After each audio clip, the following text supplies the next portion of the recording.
ఈ దేశంలో గొప్పతనం అంతా ఎక్కడుందంటే మంత్రానుష్ఠానము చేత ఈశ్వరోపాసనం చేత వచ్చినటువంటి బలం. సాధారణ బలం ఏముంటుందండి? ఇవాళ ఉన్నది రేపు ఉండదు. పరమేశ్వరోపాసన వలన పొందిన బలమే బలం.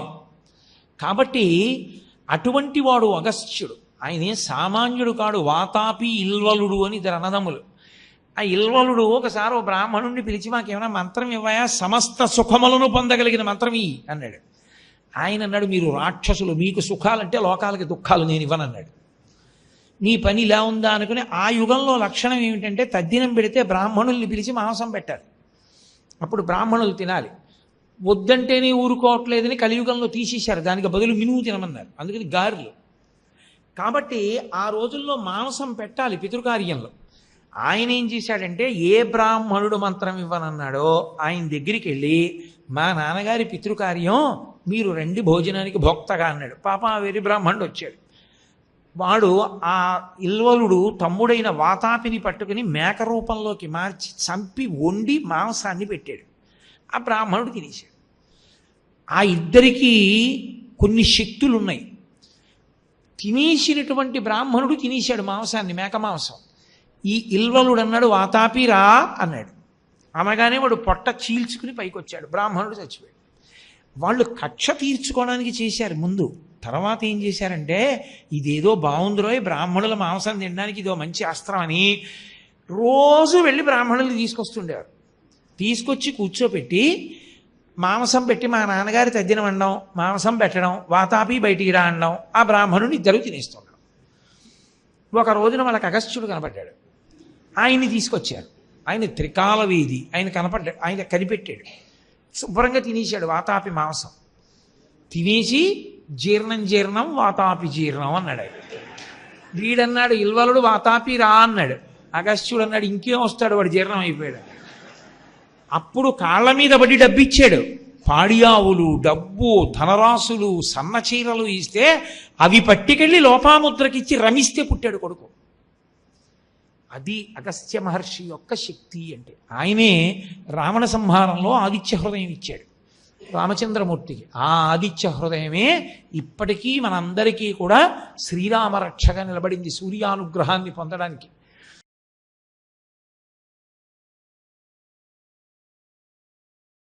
అమ్మవారు కోపం వస్తే కనుబొమలు ముడివేస్తుందని లేదు లోకంలో. కళ్ళు పెద్దవి చేసి చూస్తుంది ఆవిడ కనుబొమలు ఎక్కువ ఇలా ముడివేసే ఉంటుంది, దగ్గర చేసి ఇలా చూస్తుంది. ఎందుకని అంటే శంకరాచార్యులు వారు చెప్పారు.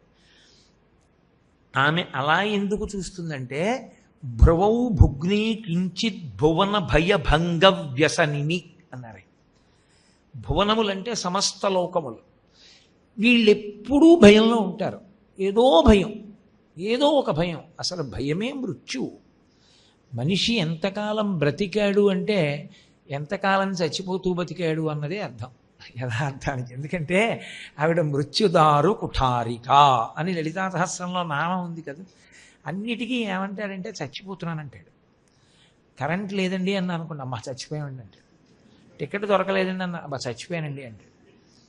ఏమండి మీ పరుసు కనపట్టలేదు, మరి మీరు తీసుకొచ్చానంటున్నారు, ఇక్కడ పెట్టానంటున్నారు, పరుసు కనపట్టలేదు, బాబోయ్ చచ్చిపోయానండోయ్ అంటాడు. అస్తమానం చచ్చిపోవడమే. నేను బతికున్నానండోయ్ అని అన్నవాడు ఒక్కడో ఉండడు. నేను బతికేశాను అండో, నే చచ్చిపోయాను అంటుంటాడు. అది గురుకృప ఈశ్వర కృప అర్థమైన వాడు నే చచ్చిపోయానంట, నీ బతికానంటాడు. అంతే తేడా. అందుకే రుక్మిణీదేవి నే చచ్చిపోయాను అందవు, నే బతికానంట. జలజాతక్షణుతోడి తెచ్చితివి నా సందేశముంచెప్పి నను నిలువం పెట్టితివి నీ కృపన్ బ్రతికితిన్ నీకన్న పుణ్యాత్మకులు కలరే దీనికి నీకున్ ప్రత్యుపకృతిన్ చేయంగనే నేరా అంజలి ఘటించదభూసురాన్వయమణి సద్బంధు చింతామణి అంటు. నీ కృపన్ బ్రతికితిన్, గురువు యొక్క కృపచేత బ్రతికాననాలి. గురువుగారి కృప దేని కొరకు అంటే, గురువుగారి కృప వల్ల నేను బతికేశాను. నేను బతికేశానంటే ఈ శరీరం కాదు, ఎప్పుడూ చావంది తెలిసిపోయింది. ఎప్పుడూ చావంది తెలిసిపోయి అదే నేనని నాకు అర్థమైంది. కాబట్టి నాకు చావు లేదని తెలిసింది. ఇప్పుడు నేను నిర్భయ స్థితిని పొందాను. గురువుగారి వలన ప్రయోజనం ఏమైనా లోకంలో ఉంది అనుకుంటే బతికిపోవడమే తప్ప చచ్చిపోతానని భయపడుతూ గురువుగారి దగ్గర ఎన్ని దశాబ్దములు తిరిగిన వాడైనా వాడు గురువుగారి అనుగ్రహానికి నోచుకున్నవాడు అని చెప్పడం అంత తేలిక అంటే ఏమో దాని జోలి నాకెందుకు. కాబట్టి అసలు పరిపూర్ణమైన గురువు యొక్క అనుగ్రహమునకు నోచుకొనుట అన్న మాటకు అర్థం ఏంటంటే నిర్భయ స్థితిని పొందుట. నిర్భయ స్థితి ఎప్పుడు కలుగుతుంది? రెండవ వస్తువు లేదు, అద్వైతీ భావన యందు తాను ఉంచుకొని నిలబడగలిగినటువంటి ప్రజ్ఞ అంకురించడం గురు బోధ వలన సాధన వలన సంభవములు. కాబట్టి ఆ తల్లి భ్రువౌ భుగ్నీ కించిత్ భువన భయభంగ వ్యసనిని, భువనముల యొక్క భయాన్ని పోగొట్టడానికి వీళ్ళు ఎందుకురా ఇలా భయపడతారు అన్నింటికీ, నేనున్నానని ఎందుకు నమ్మరు అని ఆవిడ ఇలా కనుబొమ్మలు ముడివేసి చూస్తూ ఉంటుందిట. నన్ను ఎందుకు నమ్మర్రా మీరు, మీ భయాలు పోగొట్టడానికి నేను ఉన్నాను కదరా అని ఆమె వ్యసనిని ఆలోచిస్తే ఇలా కనుబొమ్మలు ముడేస్తుందిట. అటువంటి తల్లి కన్ను రెప్పలు మాత్రం ఎప్పుడూ ముయ్యదు, చూడడమే తప్ప చూపు ఆగడం ఉండదు ఆవిడది. అది అమ్మవారి లక్షణం. అందుకే అమ్మవారి పేర్లన్నీ కూడా అక్షి సంబంధంగా ఉంటాయి. ఏదో పద్మాక్షి, విశాలాక్షి, కామాక్షి, మీనాక్షి అలా అక్షి సంబంధంగా ఉండడానికి కారణం ఆ చూపుకి ఇబ్బందికరంగా రెప్ప మూతపడడం అన్నది లేదు. ఒకవేళ ఆవిడికి రెప్ప మూతపడింది అనుకోండి, ఉన్మేష నిమిషోత్పన్న విపన్న భువనావళి, సమస్త భువనములు లయమైపోయాయని గుర్తు.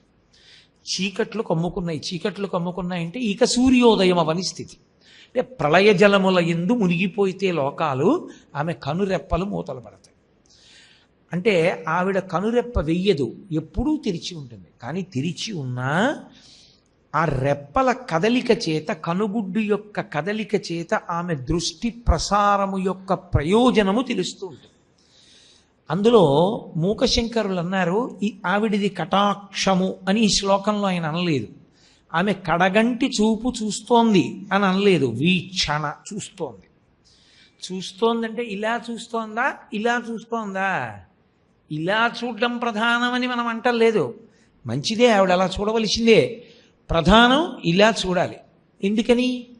నేను ఇక్కడ నా బంగారు రుద్రాక్షలు తీసి ఎందుకో ఇక్కడ పెట్టాను అనుకోండి. ఇక్కడ పెట్టి నాకు జ్ఞాపకం వచ్చినప్పుడల్లా ఉన్నాయా అనుకుంటే ఓసారి ఇలా చూసుకుంటుంటాను. ఎందుకు? నాకు వాటి మీద ఉన్న అపేక్ష. గబుక్కనవి వాళ్ళు వీళ్ళు వచ్చారు కలిపారు, తలగడా కిందకో వెళ్ళిపోతే మర్చిపోయి వెళ్ళిపోను కదా, ఇక్కడే ఉన్నాయా అని ఇలా చూసుకుంటూ ఉంటాను. దేని మీద నాకు విపరీత మమకారమో దాన్ని ఇలా చూసుకుంటూ ఉంటాను. అలా ఎక్కువ ఎవరు చూస్తారు? తల్లి చూస్తుంది. ఎవరిని చూస్తుంది? బిడ్డన్ని చూస్తుంది. ఎందుకు చూస్తుంది? వాడు ప్రమాదమైన వాటిని పట్టుకుంటున్నాడేమో అని చూస్తుంటాడు. వాడు అక్కడ ఆడుకుంటూ ఉంటాడు, ఆవిడ వంట చేసుకుంటూ ఉంటుంది. ఇటు వంట చేస్తూ ఇలా చూస్తూ ఉంటుంది, ఇలా చూస్తుంది. ఎందుకని? వాడు ఏమైనా ముట్టుకోకూడదు, ముట్టుకుంటున్నాడా, ఏమి ప్రమాదం తెచ్చుకుంటాడా? అలా చూసింది అంటే పరమ ప్రేమ అని గుర్తు. అమ్మవారి ఇప్పుడు ఇలా చూస్తోందని ఏమిటి అందులో ఆ నమ్మకం? అలా చెప్పలేరుగా మూక శంకరాచార్యుల వారు. ఆయన వీక్షణ అన్నారు, కానీ ఒక పోలిక వేశారు. దానివల్ల అది కటాక్షమని తెలుస్తుంది. దేని చేత? కుంభజన్మ అన్న మాట వాడారు. కుంభజన్మ అంటే కలశము నుండి పుట్టినది అని. కలశము నుండి పుట్టినటువంటివి ప్రపంచంలో ఇద్దరు ఉన్నారు. కలశము, మనం లోకంలో కలశ పెట్టామనుకోండి, కలశకి ఒక లక్షణం ఉంటుంది. మీరు ఏమీ ఆవాహన చేయకుండా కలశ పెట్టినా అందులోకి ఆవాహన అయిపోతుంది. శంకరాచార్యుల వారు శివానంద లహరిలో చెప్తారు ఆ రహస్యం. ఏమిటి ఆవాహన అవుతుంది? పార్వతీ పరమేశ్వర పాద ద్వంద్వము ఆవాహన అవుతుంది. అందుకే చాలా భగవద్భక్తి తత్పరులైన వారు దేవాలయానికి వచ్చారనుకోండి, వాళ్ళు వచ్చే వరకు ఈశ్వరుడు లోపల కూర్చోడు. ఆయనకున్న ప్రేమ అటువంటిది. ఒరే వాడు వచ్చాడు రా, నేను బయటికి వస్తానంటాడు. ఈశ్వరా, అందరూ మీకోసం వస్తారు, మీరు వెళ్ళడం ఏమిటండి బయటికి? నేను ఉండలేనంతసేపు, నేను బయటికి వచ్చి నించుంటాను వాడి కోసం అంటాడు. నేనే బయటికి వచ్చి నించుంటానంటే మీరు విగ్రహాన్ని పట్టుకొచ్చేస్తారా ఏమి? రాకూడదు. అప్పుడు ఏం చేస్తారు? ఒక పూర్ణ కలశాన్ని పూర్ణ కుంభం అంటారు. పూర్ణ కలశమే పూర్ణ కుంభము, దాన్ని పట్టుకుని బయటికి వస్తారు. వస్తే మర్యాద కలిగిన వాడి లక్షణం ఏమిటి? చెప్పులేసుకు దిక్కకూడదు. వెంటనే దిగగానే దాన్ని ముట్టుకోవాలి. ఎందుకు ముట్టుకుంటారు అంటే పార్వతీ పరమేశ్వరుల యొక్క పాదములు. నా తండ్రి, నేను గుడికి వస్తుంటే నేను వచ్చి నిన్ను దర్శనం చేయడం కాదు, నా కోసం నువ్వు బయటికి వచ్చావా? ఇంత ప్రేమ నా మీద ఏముందని? నా మీద ఇంత ప్రేమ? నిర్హేతుక కృప. ఎంత కటాక్షమయ్యా నా మీద నీకు! ఇది నేను ఎప్పటికీ నిలబెట్టుకునేటట్టుగా నన్ను అనుగ్రహించు. ఇప్పుడు వాడు నా కోసం బయటికి వచ్చాడని నువ్వు అహంకరించకూడదు. ఎవ్వరినీ పలకరించకుండా నువ్వు ఆ కలశని ముట్టుకోవాలి ముందు. అందుకే పూర్ణకుంభం తీసుకొస్తే ఎవరి కోసం తీసుకొచ్చారో వారు పూర్ణకుంభం ముట్టుకునే అవకాశం ఇవ్వాలి. మొట్టమొదట దాన్ని ముట్టుకోవాలి. ముట్టుకుంటే దేవాలయంలో ఉన్నటువంటి స్వామి కదిలి బయటికి వచ్చాడని గుర్తు. అందుకే మళ్ళీ గుళ్ళోకి వెళ్ళేటప్పుడు పూర్ణకుంభాన్ని దాటి వెళ్ళకూడదు. పూర్ణకుంభం ముందు నడుస్తూ ఉండాలి, తాను వెనక నడుస్తూ ఉండాలి. పూర్ణకుంభం గుళ్ళోకి వెళ్ళిపోయి ఈశ్వరుడి పక్కకి వెళ్ళిపోతుంది. తాను అక్కడ నిలబడి ఈశ్వర దర్శనం చేసుకుంటాడు. అంటే ఆయన స్వస్థానమనందు చేరిపోయాడు. వీడు పరమ సంతోషంగా ఈశ్వర దర్శనం చేసుకుని బయలుదేరాడని గుర్తు. కాబట్టి కలశ ఎప్పుడు పెట్టినా ఒకటి గుర్తు, కలశలోకి ఆవాహనం అవుతాయి. కలశలోంచి బయటికి ఏమీ వెళ్ళవు, కలశ లోపలికి వస్తాయన్నీ. మీకు ఒక మూర్తి ఉందనుకోండి దేవాలయంలో, మూర్తి నుండి బయటికి వస్తుంది. ఏమొస్తుందని అడుగుతారేమో. మీ కోరిక తీర్చగలిగినటువంటి శక్తి ప్రకటనమవుతూ ఉంటుంది అందులోంచి. ఆ శక్తి ఎక్కడిది? మూర్తికి కింద ఉన్న చక్రంలోది. చక్రానికి శక్తి ఎక్కడిది? దేవాలయం లోపల ఉండేటటువంటి బ్రాహ్మణుల యొక్క సుస్వరమైనటువంటి మంత్ర పఠనము వలన, దేవాలయంలోకి వచ్చేటటువంటి భక్తుల యొక్క శౌచము వలన, 3 దేవాలయంలో పెట్టేటటువంటి నైవేద్యము వలన. మీరు నైవేద్యం ఎంత అందంగా ఎంత చక్కగా పెడతారో మూర్తి అంత శక్తి పుంజుకుంటుంది. మీరు లౌకిక ప్రసంగాలు చేశారనుకోండి, గుళ్ళోకి వెళ్ళి మీరు గుళ్ళోకి తరచుగా ఎక్కువ మంది ప్యాంటు చొక్కాతోనే పెడతారనుకోండి ఆ గుడికి, ఆ గుడి శక్తి క్షీణించిపోతుంది రోజు రోజుకి. ఎందుకంటే శౌచము లేదు. శౌచము లేని కారణం చేత చక్రానికి శక్తి తగ్గిపోతుంది. చక్రానికి శక్తి తగ్గిపోతే చక్రంలోంచి శక్తి తగ్గింది కాబట్టి మూర్తి శక్తి తగ్గిపోతుంది. అనుగ్రహ శక్తి ఉండదు మూర్తికి. ఆయన మిమ్మల్ని కటాక్షించలేడు. ఆయన మీ కోరికలు తీర్చగలిగిన శక్తి ఉండదు ఇంకా ఆ స్వామికి. అది తగ్గిపోతుంది. అప్పుడు మళ్ళీ శక్తినివ్వాలంటే తవ్వి చక్రం పైకి తీయకూడదు. పైన ఉన్నటువంటి ఆ పైన కలశలు ఉంటాయి దేవాలయానికి, కలశల మీద కుంభాభిషేకం చేస్తారు. అవి పుచ్చుకుంటాయి, అవి ఏరియల్ లాంటివి. అవి పుచ్చుకుని చక్రానికి ఇస్తాయి. ఇస్తే మళ్ళీ చక్రం బాగా శక్తిని పొందితే ఈశ్వరమూర్తి మళ్ళీ ఎక్కువ తేజస్సుని వెదజల్లుతుంది. అందుకే ఒక దేవాలయాన్ని మీరు ఎంత అందంగా కట్టారన్న దానికన్నా ఆ దేవాలయం యొక్క శక్తిని ఎలా కాపాడుతున్నారన్నది అత్యంత ప్రధానమై ఉంటుంది. ఆ శక్తిని కాపాడుకోవడం అంటే ఎలాంటిదంటే, మనకి ఆపద నుండి గట్టెక్కించగలిగిన వాడు ఇక్కడ ఉన్నాడనుకున్నప్పుడు వాడి శక్తి క్షీణించేటట్టు మనం వెళ్ళకూడదు. దాన్ని కాపాడేటట్టుగా మనం ప్రవేశించాలి. అది వేదం యొక్క ఆచారకాండ రహస్యం. అలా మనం ప్రవర్తించవలసి ఉంటుంది. ఒక దేవాలయంలోకి వెడితే, దేవాలయంలోకి వెళ్ళినా ప్రవచన మంటపంలోకి వెళ్ళినా సెల్ ఫోన్ మాట్లాడితే పోతుంది ఈశ్వర తేజస్సు. కాబట్టి ఈశ్వర తేజస్సుని హరించేది ఏది అంటే ఈశ్వరుడి మీద వెలుతురు పడ్డాం. కృతకమైనటువంటి దీపాల కాంతి పడకూడదు. ఒక్క నూనె దీపం నీతి దీపపు కాంతిలోనే చూడాలి ఆయన్ని. సరే, అందుచేత ఇప్పుడు ఆయన కలశము నుండి పుట్టినవారు అన్నారు. కలశము లోపలికి అన్నీ విడితే మూకశంకరులు చెప్తున్నారు కలశములోంచి వచ్చిన వాడి వంటిది అది అన్నారు. కలశములోంచి వచ్చిన వాళ్ళు ఈ లోకంలో ఇద్దరే ఉన్నారు.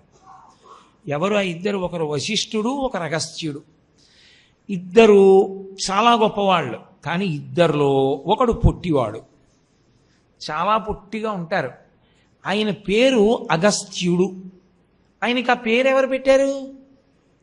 ఆయనకి ఆ పేరు పెట్టడానికి ఎవరు లేరు. ఆయన పుట్టినప్పుడు అసలు ఎవరూ లేరు. కారణం ఏమిటి? ఆయన కారణజన్ముడు. అందుకే నదుల యొక్క, మహాత్ముల యొక్క పుట్టుకల గురించిన విచారణ చెయ్యరాదు. ఆయన పేరే అగస్త్యుడు. అగస్త్యుడు అన్న మాటకు అర్థం ఏంటంటే అగము అంటే కొండ, స్తంభింపచేసిన వాడు అగస్త్యుడు. అంటే శాశ్వతంగా ఆయన కీర్తి గుర్తుపెట్టుకోవడానికి కారణం ఏమిటంటే ఒక మహాపర్వతం యొక్క గర్వాన్ని అణిచి అది కుంగిపోయేటట్టుగా చేసిన వాడెవరో వాడు అగస్త్యుడు. ఈ శ్లోకంలో అగస్త్యుడి గురించి చెప్తున్నారని మీరు ఎలా చెప్తారండి? వశిష్ఠుడి గురించి కూడా చెప్పచ్చుగా. ఆయన కుంభసంభవుడేగా, ఆయన కలశంలోంచి వచ్చినవాడేగా. ఆ శ్లోకంలో ఒక మాట ఉంది, సంసార వింధ్యగిరి కుంఠనకేలి చుంచుహు. వింధ్యగిరి అన్న మాట ఉంది. వింధ్య పర్వతం యొక్క అహంకారాన్ని అణిచినవాడు అగస్త్యుడు, వశిష్ఠుడు కాడు. కాబట్టి అగస్త్యుడు గురించి చెప్తున్నారు. అగస్త్యుడు పొట్టివాడు, ఆయన చాలా పొట్టిగా ఉంటాడు. ఆయన పొట్టిగా ఉంటే మీకెందుకండి? మహాత్ముడు పొట్టిగా ఉంటే ఏమిటి, పొడుగా ఉంటే ఏంటి అంటే అదే ఆధారం ఈ శ్లోకంలో. అమ్మవారి చూపు కటాక్షం అని చెప్పడానికి శంకరులు చెప్పలేదు, మూకశంకరులు. మనం దాన్ని కటాక్షము అని నిర్ధారించాలంటే ఆ మాటని బట్టి అన్వయం చెయ్యాలి. వశిష్ఠుడు కాదు అగస్త్యుడు.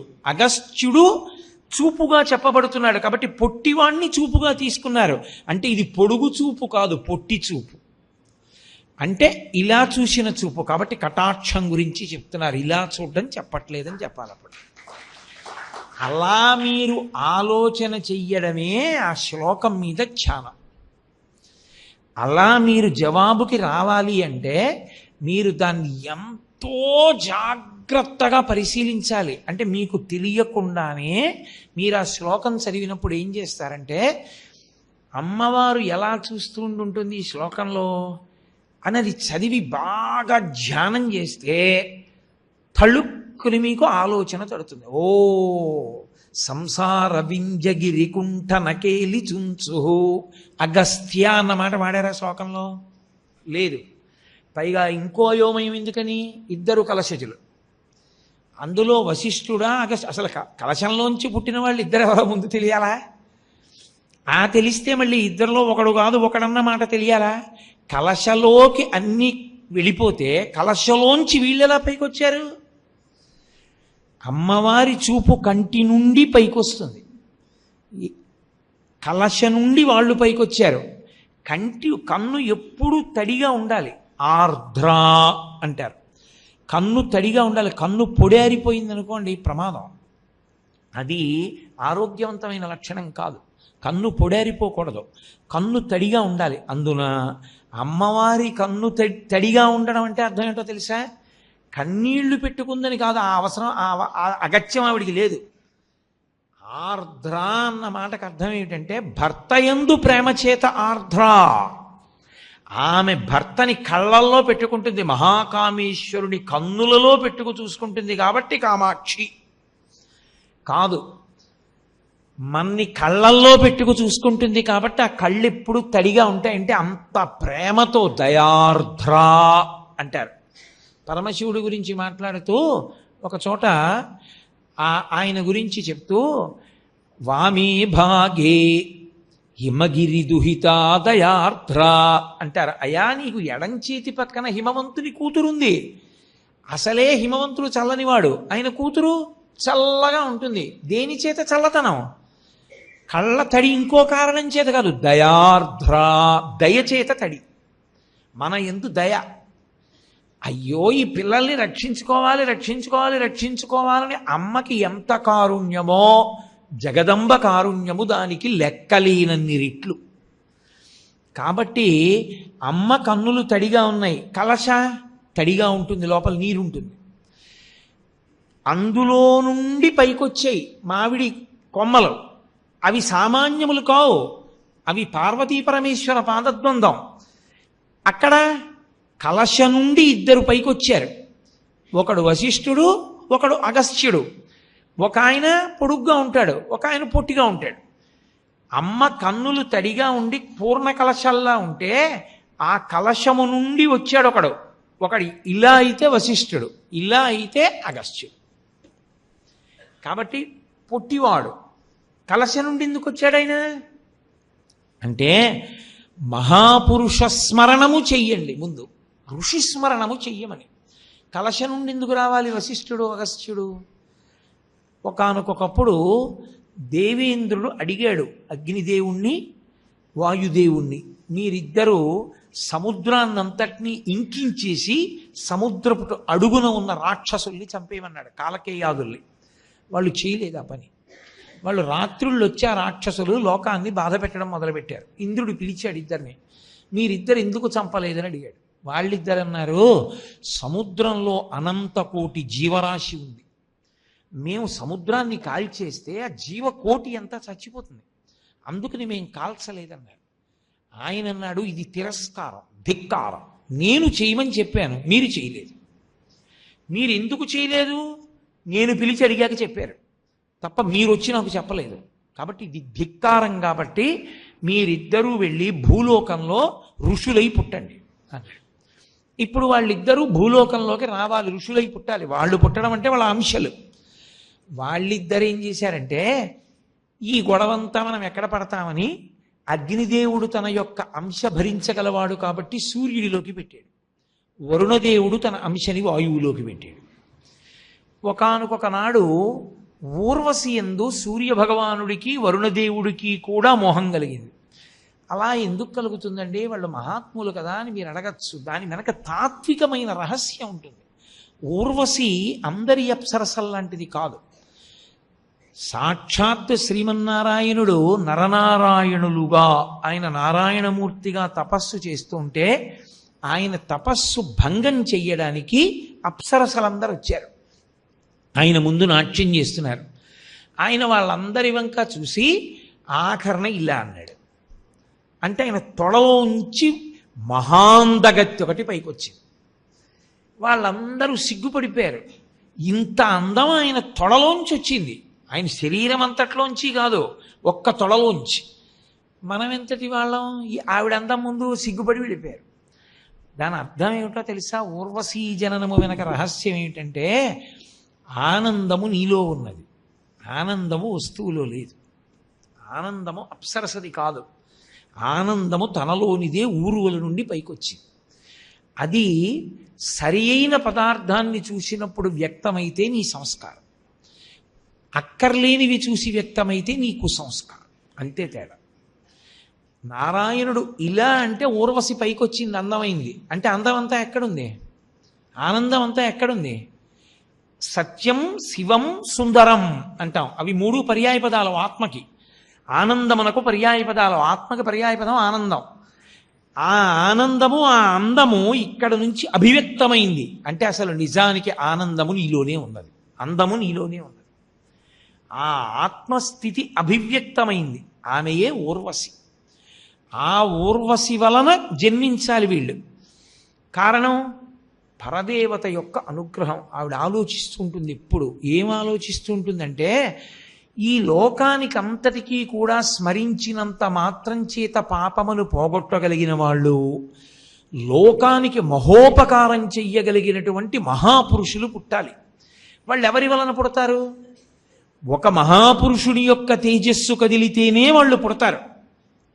మహాపురుష తేజస్సు కదిలింది, దాన్ని పట్టగలిగిన క్షేత్రం ఏది? ఒక్కొక్కసారి క్షేత్రం ఉండదు. ఆయన మహాపురుషుడు, ఆయన తేజస్సు ఉంది, ఆయన తేజస్సు కదిలింది, కానీ దాన్ని పట్టి నిలబెట్టి బిడ్డగా ప్రసవించగలిగిన క్షేత్రం లేదు. అందుకే కదా శివవీర్యం పట్టుకోలేక గంగ కుతకుతలాడిపోయింది.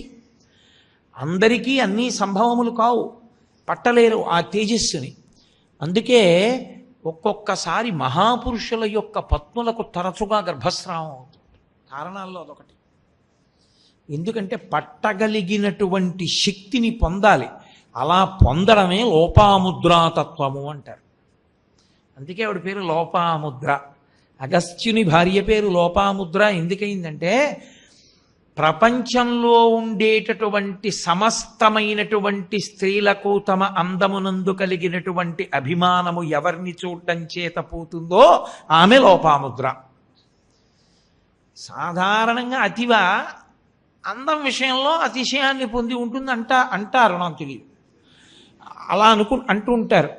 కానీ లోపాముద్రాదేవిని చూస్తేట ఏ ఆడదైనా అనుకుంటుందిట, చిచి తప్పు, నేను అందంగా ఉన్నానన్న అహంకారం అర్ధరహితం, అసలు ఆవిడ ముందు నేను ఏ పాటి దాన్ని అనుకుంటుందిట. ఎవరు? 3 లోకములలోని వారు ఎవరూ లోపాముద్రకు సమము కారు. ఆవిడ ఎలా పుట్టింది? అగస్త్య మహర్షి అనుగ్రహంతో విదర్భరాజుకు పుట్టింది. తన భార్య పుట్టుకకు కారణం తన అనుగ్రహమే. అంతటి మహిమాన్వితుడు అగస్త్యుడంటే, లేకపోతే ఆయనకి భార్యాస్థానంలో కూర్చోగలిగిన వాళ్ళు లేరు. అంత అందం ఉంటే సరిపోతుందా? కాదు. లోపాముద్ర అన్న పేరు ఆవిడికి ఎందుకు వచ్చిందో తెలుసా? భర్త ఎంతటి ధర్మాత్ముడో తత్తుల్యమైన ధర్మం ఉన్నది. ఆయన ఎంత ధర్మమో ఆవిడిది అంత ధర్మం.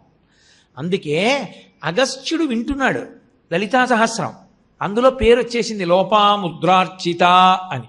తన భార్య అర్చన కూడా చేసేసింది. అంత గొప్పది ఆవిడ. కాబట్టి ఆవిడ లోపాముద్ర.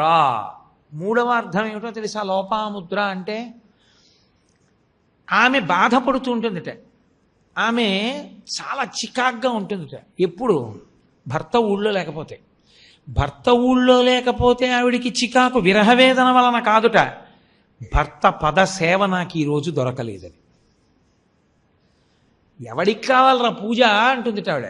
ఎవడికి కావాలి పూజ? ఏరి ఆయన పాదాలకు నమస్కారం చేస్తే చాలు. ఇవాళ ఆయన లేరు ఊళ్ళో, ఆయన పాదాలకు నమస్కారం చేసే అవకాశం లేకపోయింది, చికాకుగా ఉంటుంది ఆవిడ. ఆవిడ చికాకుగా ఉండేది దీనికి అంటే భర్త యందు విరహము చేత కాదు, భర్త పదపూజ దొరకలేదా రోజని ఆమె కుందేటటువంటి లక్షణం ఉన్న తల్లి. ఆమె ఒక పని చేస్తే ఇలా చేస్తే బాగుండేదేమో అని ఎవ్వరూ అనలేని లోపము లేని తల్లి కనుక లోపాముద్ర.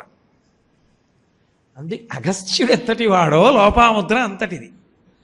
అసలు ఆ దంపతులు అటువంటి వాళ్ళు అసలు మీరు లోకంలో చూడలేరు. అసలు అగస్త్యుడేనండి, మహానుభావుడు అగస్త్యుడు అంటే. రామాయణంలో వాల్మీకి మహర్షి అసలు ఎన్ని సర్గలు చెప్పారు. అగస్త్యుని ఆశ్రమం అంటే అలా ఉంటుంది. వెంకటేశ్వరుడు అంతటి వాడు 7 కొండల మీద వెలియడానికి కారణంలో ఒకటి అగస్త్యుడు పక్కన ఉన్నాడని. పెళ్ళవగానే 6 నెలలు ఆయన ఆశ్రమంలోనే ఉన్నాడు, చేతకాక. అంతటి మహానుభావుడు కాబట్టి. ఆ అగస్త్యుడు చాలా పొట్టిగా ఉంటాడు. ఎందువల్ల? మళ్ళీ వెనక్కి రండి. ఈ వాయువు వరుణుడు తమ తమ తేజస్సుల్ని సూర్యునకు, వాయువు అగ్ని సూర్యునకు వరుణునకు ఇచ్చారని చెప్పాను మీకు.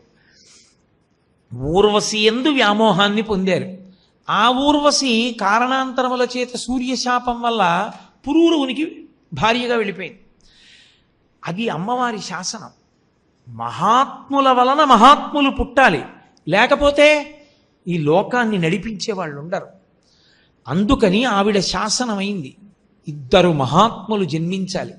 ఒకడు అగస్త్యుడు చేసిన ఉపకారములను చెప్పడం నా వలన అయ్యే పని కాదు, అంతటి మహాత్ముడు అగస్త్యుడు. వశిష్ఠుడు సాధ్యం కాదు. అసలు ఈ లోకానికి వశిష్ఠుడు ఇచ్చిన బహుమానం ఏమిటో తెలుసా? రామనామం. ఆయన రామ అన్న నామం పెట్టుండకపోతే మీకు నాకు ఆ నామం దొరకదు. రామనామాన్ని ఇచ్చినటువంటి వాడు వశిష్ఠుడు.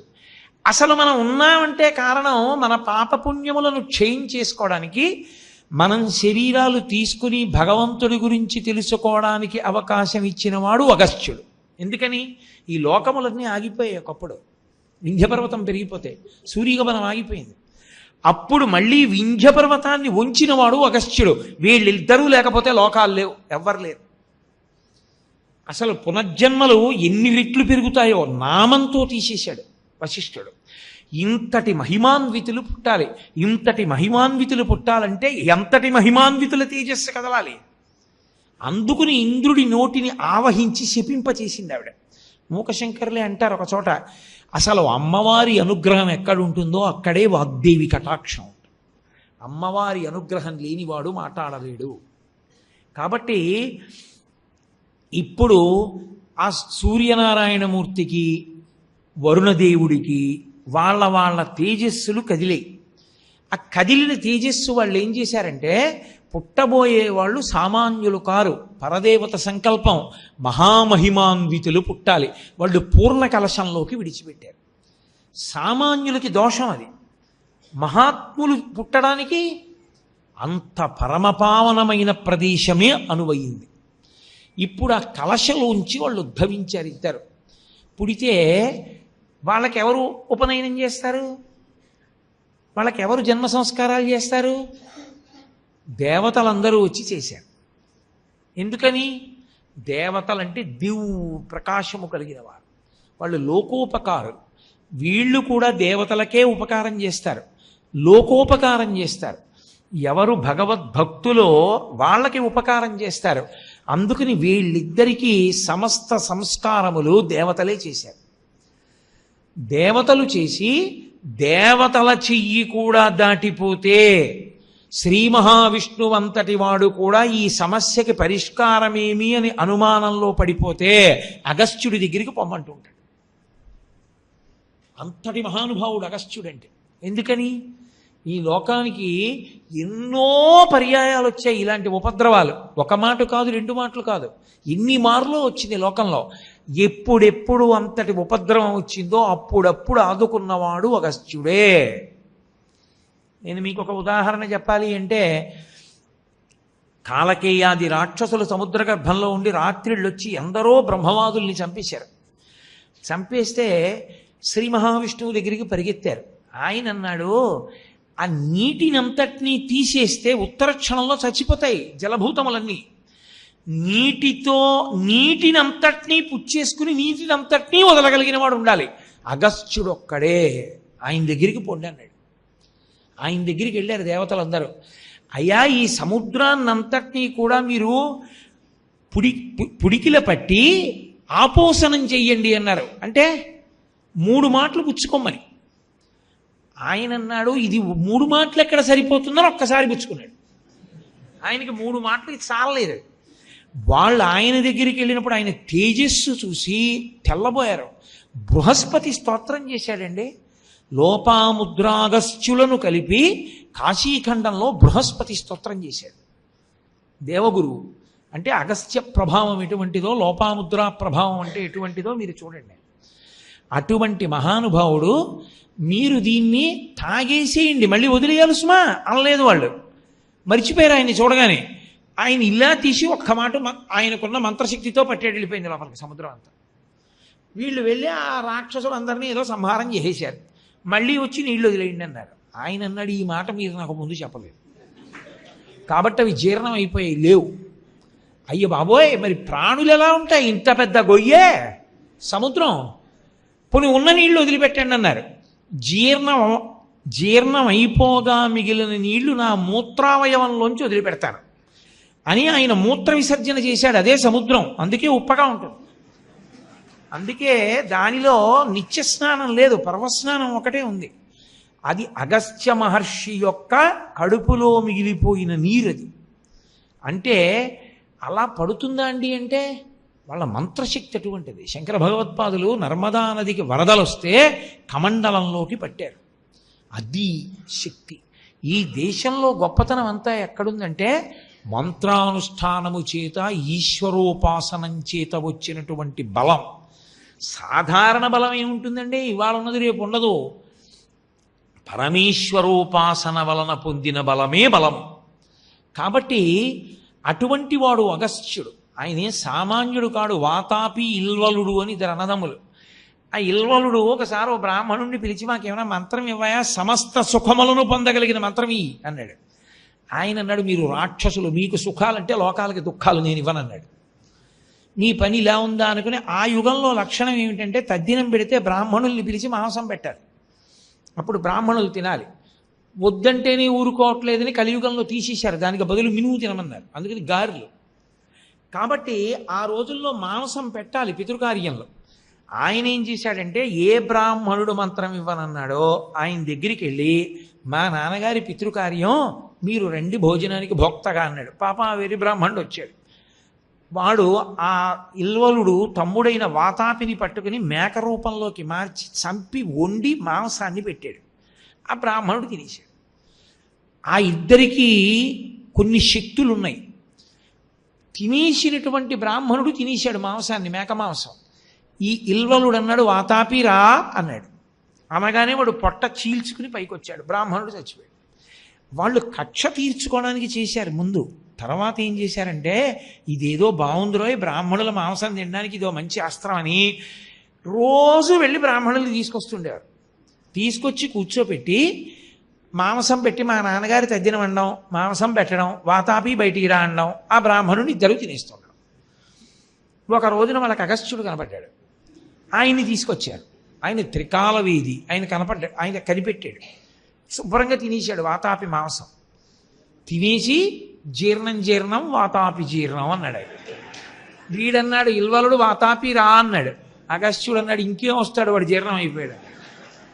అప్పుడు కాళ్ళ మీద పడి డబ్బిచ్చాడు. పాడియావులు, డబ్బు, ధనరాశులు, సన్నచీరలు ఇస్తే అవి పట్టుకెళ్ళి లోపాముద్రకిచ్చి రమిస్తే పుట్టాడు కొడుకు. అది అగస్త్య మహర్షి యొక్క శక్తి అంటే. ఆయనే రావణ సంహారంలో ఆదిత్య హృదయం ఇచ్చాడు రామచంద్రమూర్తికి. ఆ ఆదిత్య హృదయమే ఇప్పటికీ మనందరికీ కూడా శ్రీరామ రక్షగా నిలబడింది సూర్యానుగ్రహాన్ని పొందడానికి. అటువంటి మహానుభావుడు అగస్త్యుడి గురించి నేను ఎంత చెప్తే పూర్తవుతుంది, అది అయ్యేది కాదు. అది అంతటి మహాపురుషుడు అగస్త్యుడు. ఆయన ఎన్నోసార్లు ఈ లోకాన్ని ఆదుకున్నాడు. ఒకసారి ఈ బ్రహ్మాండములన్నీ కూడా ఆగిపోయాయి. ప్రత్యేకించి భూగోళం మీద ఏమి దేవతా కార్యము జరగకుండా స్తంభీభూతమైంది. కారణం, వింధ్య పర్వతానికి రెండు పుట్టాయి. ఒకటి అసూయ, రెండు గర్వం. ఎందుకని? మేరు పర్వతం బంగారు పర్వతం, బంగారు పర్వతం బాగా ఎత్తుగా ఉందంటారు. నేనేం తక్కువదాన్నే, నేను చాలా ఎత్తుగా ఉంటాను. ఆ మేరు పర్వతం చుట్టూ సూర్యుడు తిరుగుతాడు. సూర్యుడు తిరుగుతాడు కాబట్టి నవగ్రహాలు తిరుగుతుంటాయి. అందుకే సత్యనారాయణ వ్రతం చేసినప్పుడు గ్రహాలను పిలుస్తారు, ఆగచ్చ ఆగచ్చ అంటూ. పిలిచినప్పుడు 7 గ్రహాలు ప్రదక్షిణంగా వస్తాయి. రాహుకేతువులు అప్రదక్షిణంగా వస్తారు. మేరుకి అప్రదక్షిణంగా తిరుగుతారు. అందుకే శ్రీకాళహస్తి క్షేత్రం ఇప్పటికీ అప్రదక్షిణ క్షేత్రం. శివాలయంలోకి వెళ్ళేటప్పుడు కుడి చేతి వైపుగా వెళ్ళాం, ఎడం చేతి వైపుగా వెడతాం. రాహుకేతు క్షేత్రం కాబట్టి అది. అటువంటి అప్రదక్షిణంగా ప్రదక్షిణంగా వచ్చే గ్రహాలన్నీ మేరువు చుట్టూ తిరుగుతాయి. అది ఆయనకి గొప్పతనం. గ్రహాలన్నీ నా చుట్టూ తిరుగుతాయని. వింధ్య పర్వతానికి కోపం వచ్చింది, అసూయ పుట్టింది. సూర్యుడు దాని చుట్టూ తిరగడమే, నా చుట్టూ తిరగకూడదా? పెరిగిపోయి భూమికి ఆకాశానికి అడ్డంగా నించున్నాడు. సూర్య గమనం ఆగిపోయింది. అంటే సూర్యుడు కదలడానికి వీలు లేని రీతిలో, గ్రహములు కదలడానికి వీలు లేని రీతిలో పెరిగాడు. ఆ గర్వం తన బలంలోంచి వచ్చింది. ఇప్పుడు ఆయన యొక్క శిఖరములను నరికేయగలిగిన శక్తి, ఆయనతో తలపడగలిగిన శక్తి దేవతలకి కూడా లేదు. సృష్టి అంతా ఆగిపోయింది. సూర్యుడు తిరగకపోతే, చంద్రుడు తిరగకపోతే మీకు కాలం ఎలా తిరుగుతుంది? కాలచక్రం తిరగకపోతే నిత్య నైమిత్తిక విధులు ఎలా నడుస్తాయి? సంధ్యావందనాదులు ఎలా చేస్తారు? విధి ఎలా చెప్తారు మీరు? ఆయు ప్రమాణం ఎలా తెలుస్తుంది? కాలము యొక్క గణనం ఎలా తెలుస్తుంది? ఆగిపోయాయన్నీ. ఆగిపోతే అప్పుడు అగస్త్యుడి దగ్గరికి పొమ్మన్నాడు. అప్పుడు ఆయన కాశీఖండంలో వర్ణిస్తారు. కాశీపట్టణంలో ఆశ్రమంలో కూర్చున్నాడు. అక్కడికి వెళ్ళారు అందరూ. వెళితే లోపాముద్రాగస్త్యులు దర్శనమిచ్చారు. అప్పుడు స్తోత్రం చేశాడు బృహస్పతి. స్తోత్రం చేసి, అయా వింధ్య పర్వతానికి అహంకారం వచ్చింది, ఒక్క నువ్వే చెయ్యగలవు, నువ్వు వెళ్ళి వింధ్య పర్వతం యొక్క గర్వాన్ని అణిచేసేయమన్నాడు. అంటే అగస్త్యుడు లోపాముద్రతో కలిసి బయలుదేరాడు. మహాత్యాగం చేశాడు. కాశీపట్టణాన్ని విడిచిపెట్టడం ఆయనకి సుతారము ఇష్టం లేదు. ఆయన ఒక చమత్కారమైన మాట అంటాడు స్కాంద పురాణంలో. ఆయన ఒక మాట అన్నాడు, మిగిలిన క్షేత్రములన్నీ ఏం చేస్తాయంటే కాశీపట్టణానికి వెళ్ళే అర్హత కల్పిస్తాయన్నాడు ఆయన. అంటే కాశీ అంత గొప్ప పట్టణం కాబట్టి అటువంటి అగస్త్యుడు కాశీని విడిచిపెట్టడం ఇష్టం లేక బాధతో కుందుతూ బయలుదేరి ఉత్తర భారతం నుంచి దక్షిణ భారతానికి వచ్చేస్తున్నాడు. ఎందుకు ప్రధాన ప్రయోజనం వింధ్య పర్వతం యొక్క గర్వాన్ని అణచాలి. దూరం నుంచి చూసింది అగస్త్యుణ్ణి. అయ్య బాబోయ్, మహానుభావుడు వస్తున్నాడు రా, ఆయనకి అడ్డంగా నేను నించుంటే గ్రహాలు ఊరుకుంటాయి, త్రిమూర్తులు ఊరుకుంటారు, ఆయన ఊరుకోడు. ఏమిట్రోయ్ అలా నించున్నావు అంటాడు. అందుకని ఆయనకి నమస్కారం చెయ్యాలని నేల మీద పడిపోయి నమస్కారం చేసింది.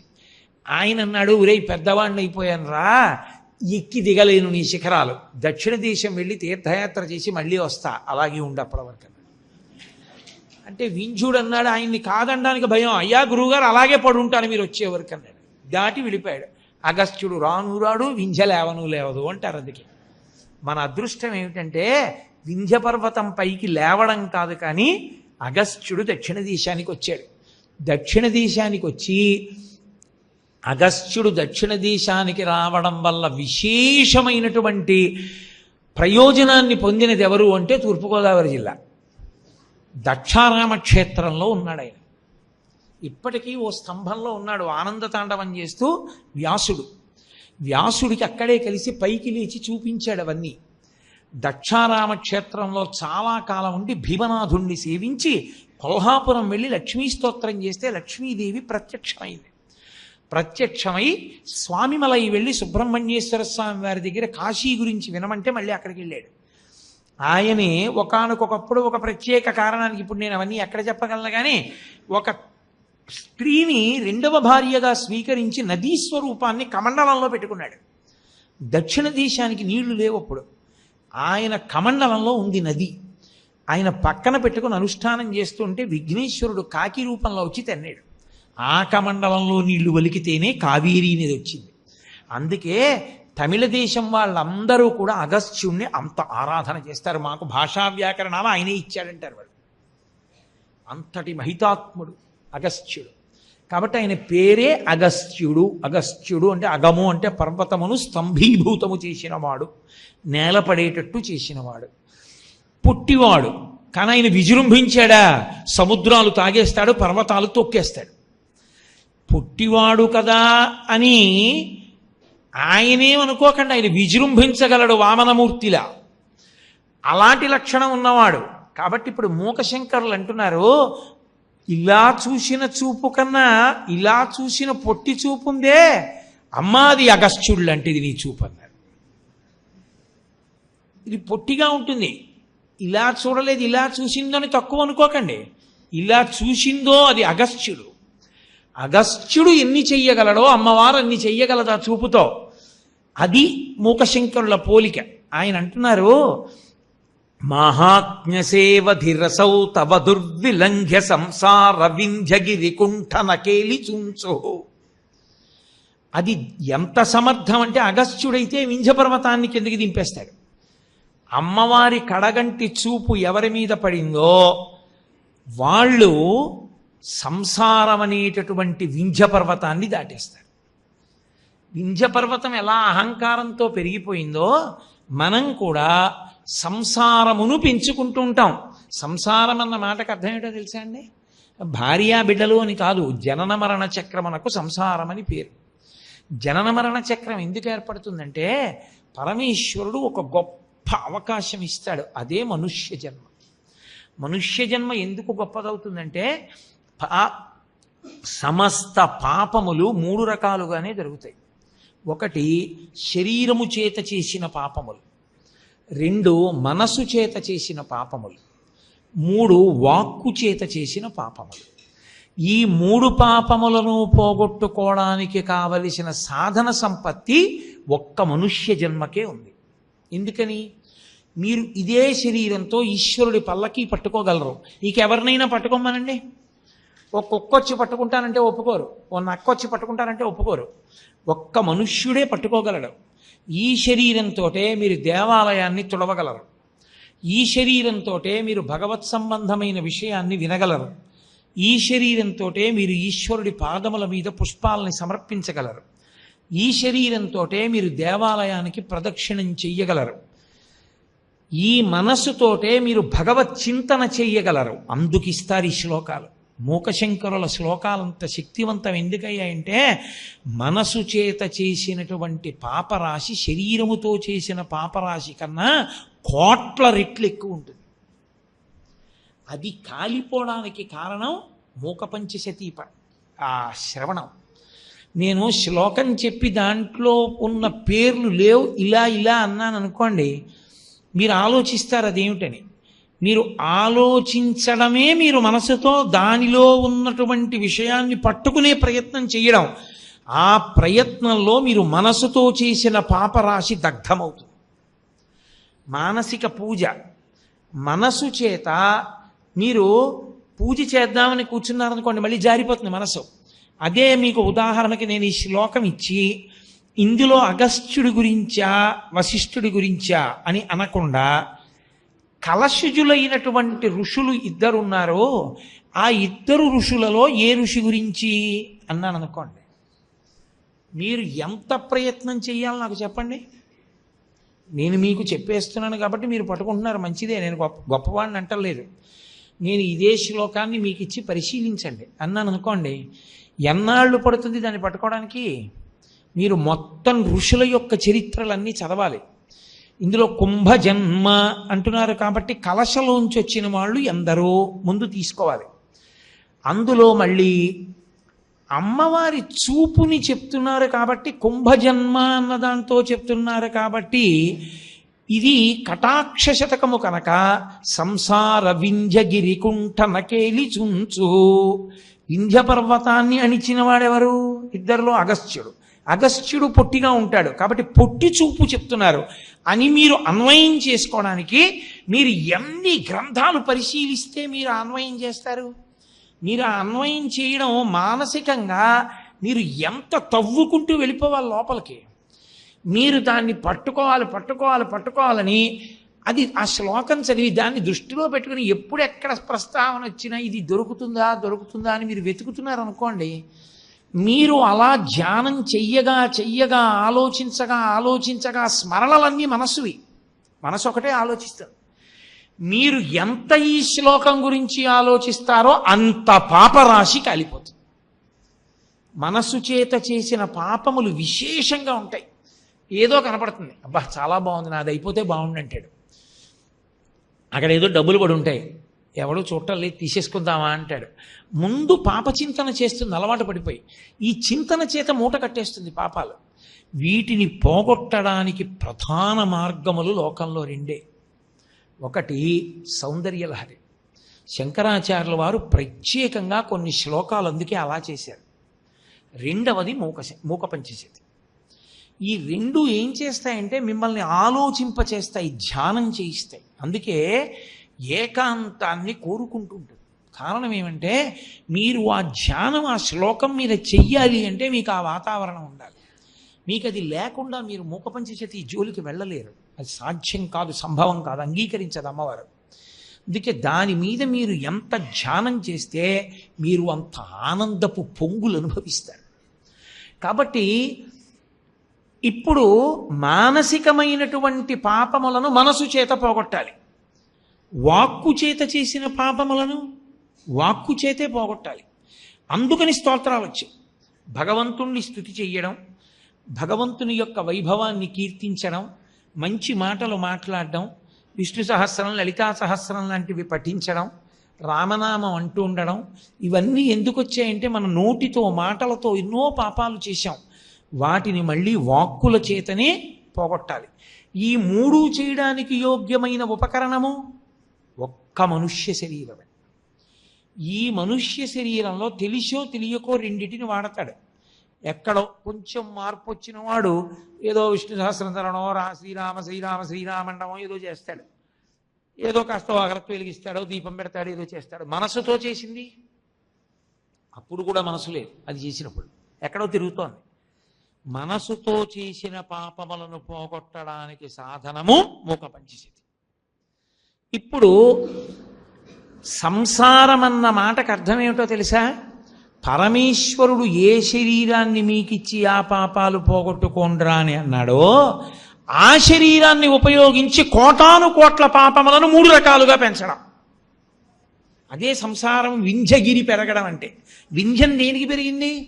అసూయ గర్వము 2 కారణాలుగా పెరిగింది. ఈ 2 కారణాలకే సంసారం పెరుగుతుంది.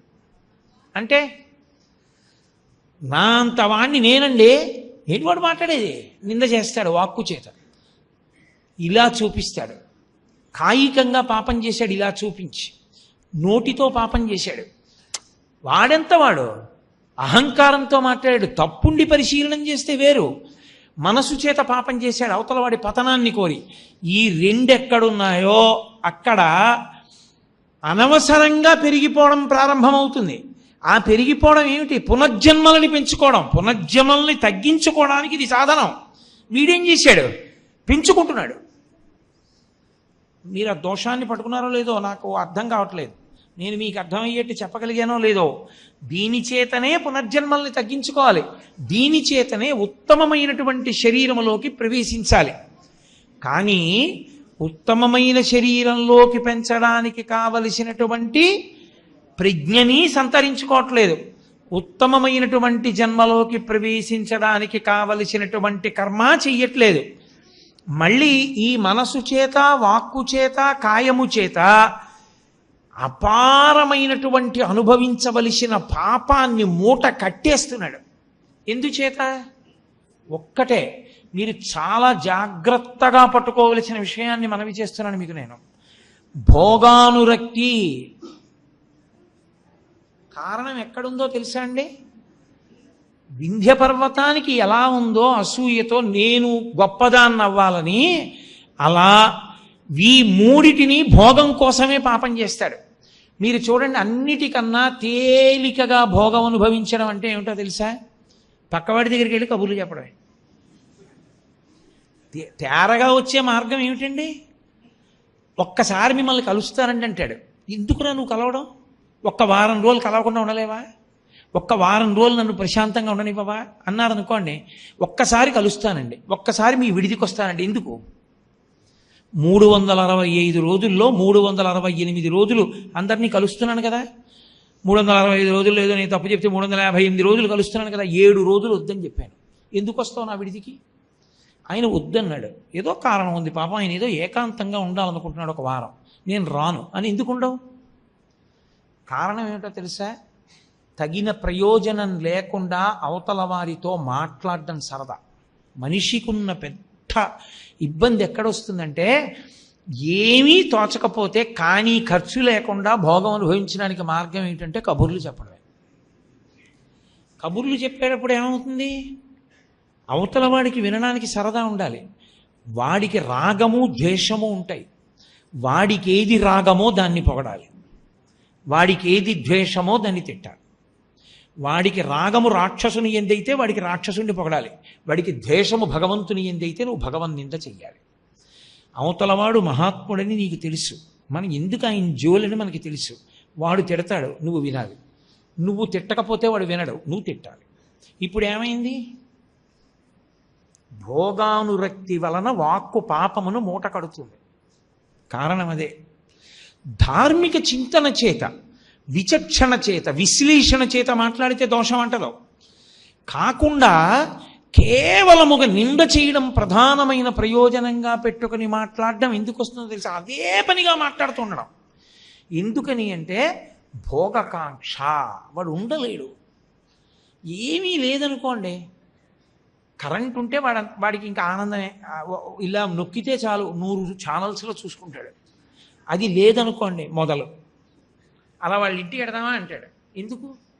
ఏమిటి ప్రయోజనం? ఆయన ఏదో చదువుకుంటాడు, ఆయన జపం చేసుకుంటాడు, నీకెందుకు? నువ్వు చెయ్యవు, పీడాబోయిరి, ఆయన ఎందుకు పాడి చేస్తావు? అస్తమానం వెళ్ళను, ఆయన ఇంటి తలుపులు కొట్టడం. అందుకే కలియుగంలో ఉండే పెద్ద ప్రతిబంధకం ఏమిటో తెలుసా? కాస్త భగవన్మార్గంలో నిలబడదామనుకున్న వాడి ఇంటి తలుపులు కొట్టినంత మంది లోకంలో ఎవరింటి తలుపు కొట్టరు. వాడు పాడవద్దు అవి వాడి తలుపులు కొడతారు. ఏమిటి చెప్పడం? వెళ్ళి ఏవో అక్కర్లేని మాటలు అంతే. ఏమైంది? అవతలవాడి కాలం కూడా నాశనం అయిపోయిందా? వాడిని పాడి చేసావు, నువ్వు పాడైపోయావు. పాపమా కాదా? అవతలవాడి జపం పాడి చేయడం, అవతలవాడి అనుష్ఠానం పాడి చేయడం, అవతలవాడి కాలం పాడి చేయడం పాపమేనా? ఋషి తపస్సు పాడి చేయడం లాంటిది. అప్పుడు ఆ పాపం మూట కట్టుకున్నావా నీ మాటల చేత? మాటల చేత పాపాలు పోగొట్టుకోరా అంటే మాటల చేత పాపాలు మూట కడతాడు. ఇది సంసార వింధ్యగిరి. పెరుగుతోంది, రోజు రోజుకి పెరిగిపోతోంది. ఇది ఎంత పెరిగిపోతోందంటే సూర్యచంద్రులు కూడా కదలనంతగా పెరగగలదు. అంటే ఎప్పటికవుతుంది ఇంకా నీ పాపం? పోగొట్టుకోవడానికి అవకాశం ఇచ్చిన జన్మని ఉపయోగించుకో. మరి ఇంకా ఎప్పుడు నువ్వు అసలు పోగొట్టుకోగలవు? ఇంకా మిగిలిన జన్మలో పోగొట్టుకునే అవకాశం లేనే లేదు, అనుష్ఠానం లేదు కదా దానికి, కాబట్టి పోగొట్టుకోలేవు. కాబట్టి సంసార వింధ్యగిరి కుంఠన కేళి చుంచుహు. చుంచుహు అంటే సమర్థత కలిగినది. పొట్టివాడైనటువంటి అగస్త్యుడు ఎలా శక్తివంతుడో వింధ్యగిరిని కింద పడిపోయేటట్టు చేయడానికి పరదేవత యొక్క కడగంటి చూపు ఇలా ఎవరి మీద ప్రసరించిందో వాడికి ఒక్కసారి ఈ మూడిటి యొక్క విలువ తెలిసి వస్తుంది. అరే నేను ఉపయోగించుకోవాలరా, ఉపయోగించుకోకపోతే పాడైపోతాను. ఎంతసేపు ఇప్పుడు పరీక్షకి పెడతావు, ఎంతసేపు ఉండనిస్తారు? ఏదో ఒక నియతి సమయం ఉండనిస్తారు. ఆ నియతి సమయం దాటిపోతే ఇక పరీక్ష గదిలో కూర్చొనిస్తారా? కూర్చొనివ్వరు, బయటికి పంపించేస్తారు. అలాగే ఈ శరీరంలో ఎంతకాలం ఉండనిస్తారు? నీకు పరమేశ్వరుడు ఎన్ని ఊపిరులు ఆయుర్దాయంగా ఇచ్చాడో అంతకాలమే ఉండనిస్తారు. ఒక్కసారి ఊపిరుల సంఖ్య అయిపోయిందనుకోండి, ఇక ఇందులో ఉండడు. ఇంకా తర్వాత ఎన్ని కోట్ల జన్మలు ఇందులో ఉంటాడు అన్నది ఇందులో ఉండగా ఏం చేసావన్న దాన్ని బట్టే. ఇందులో ఉండగా తగ్గించుకున్నావా అదృష్టవంతుడివి. ఇందులో ఉండగా మళ్ళీ మనుష్య శరీరంలోకో దేవతా శరీరంలోకో వెళ్ళడానికి అవకాశం కల్పించుకున్నావా అదృష్టవంతుడివి. ఈ రెండూ లేదు. ఈ రెండూ లేకపోగా ఇంకా హీనమైనటువంటి జన్మలలోకి వెళ్ళి పాడైపోవడానికి కావలసినంత మూట నెత్తికెత్తుకుంటానంటే బాగు చేయగలిగిన వాడు ఎవడున్నాడు? ఆ సాధనం పోతోంది కదా. అలా పోగొట్టుకునేటట్టు ప్రవర్తించేటటువంటి వాడెవరో వాడే సంసారమును తగ్గించుకోవడం మానేసి సంసారమును పెంచుకుంటున్నవాడు. కాబట్టి సంసార వింధ్యగిరి కుంఠన కేలిచుంచుహు. అమ్మా, నువ్వు మాకు ఈ మనుష్య శరీరాన్ని ఇస్తే ఈ మనుష్య శరీరంతో మేము సంసారమును తగ్గించుకొని జనన మరణముల చక్రము నుండి బయటపడే ప్రయత్నం చెయ్యట్లేదు. పుట్టడం ఒక పెద్ద నరకం, చావడం అంతకన్నా పెద్ద నరకం. అంత తేలిగ్గా ఏముండదు చావు. ఎంత భయంతోనో కూడుకుని ఉంటుంది అజ్ఞానావస్థ చేత. ఎన్ని మాటలు చచ్చిపోతావు, ఎన్నిసార్లు ఎక్కడెక్కడ ఎన్నేళ్లకు చచ్చిపోవాలో తెలియదు. అస్తమానం చచ్చిపోవడం, అస్తమానం పుడుతుండడం. దీన్ని తగ్గించుకుందాం అనుకుంటే లోకంలో లక్షణం ఏమిటి? బాధని తగ్గించుకునే ప్రయత్నం చేస్తాడు ఎవడైనా. అసలు పెద్ద బాధ జీవుడికి జనన మరణ చక్రం. మరి అందులోంచి తగ్గించడానికి ఇక్కడొక్క చోటే ఉంది నీకు అనుగ్రహం. నువ్వు ఒక దేవాలయంలోకి వెళ్ళి నీ ఉత్తరీయం తీసి అలా తుడిచావు అనుకో, కాసేపు చాలు. నీకు శరీరం వచ్చినందుకు ఈశ్వరుడు పుణ్యం వేస్తాడు. వెంకటాచల పర్వతం మీద ఆనందనిలయ విమానంలోకి ఒక డాగ చిన్న పిట్టను తరిమింది. ఆ పిట్ట లోపలికి వెళ్ళి భయంతో ధ్వజస్తంభం దగ్గర ఎగిరింది. డాగ లోపలికి వెళ్ళలేక వెళ్ళిపోయింది.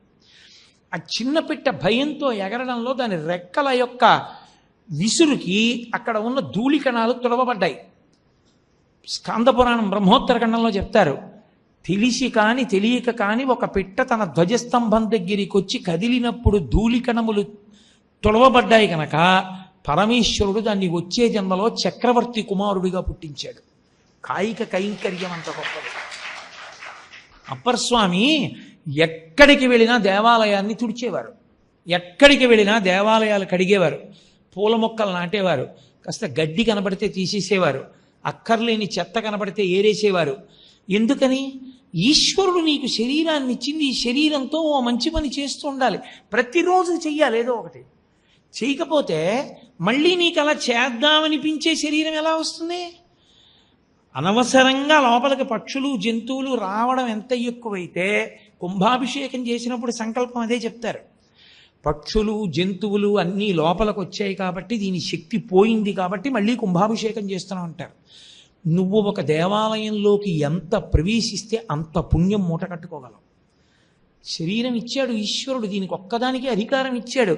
ఒకసారి ఇందులోంచి జారిపోయాడా అప్పుడు అబ్బబ్బబ్బబ్బబ్బా అందులో ఉండగా వెళ్ళలేదురా, ఒక్కసారి వెడితే ఎంత మూట కట్టుకుందును, ఎటు పోయాను, ఎటు వచ్చాను, ఎందుకు వచ్చింది ఈ దరిద్రం అంతా నాకు, అరే రే రే రే రే ఎంత పాడైపోయాను రానప్పుడు ఏడుస్తాడు. 1000 మాటలు చచ్చిపోవలసిన వాడికి ఇంకొక జన్మలో చచ్చిపోతే చాలనుకున్న వాడికి కొన్ని కోట్ల సార్లు చావాళ్ళు అన్నవాడికి తేడా లేదండి జీవుడికి. ఈ సంసార పరిభ్రమణము దేనివల్ల తగ్గుతుందని అడిగారు.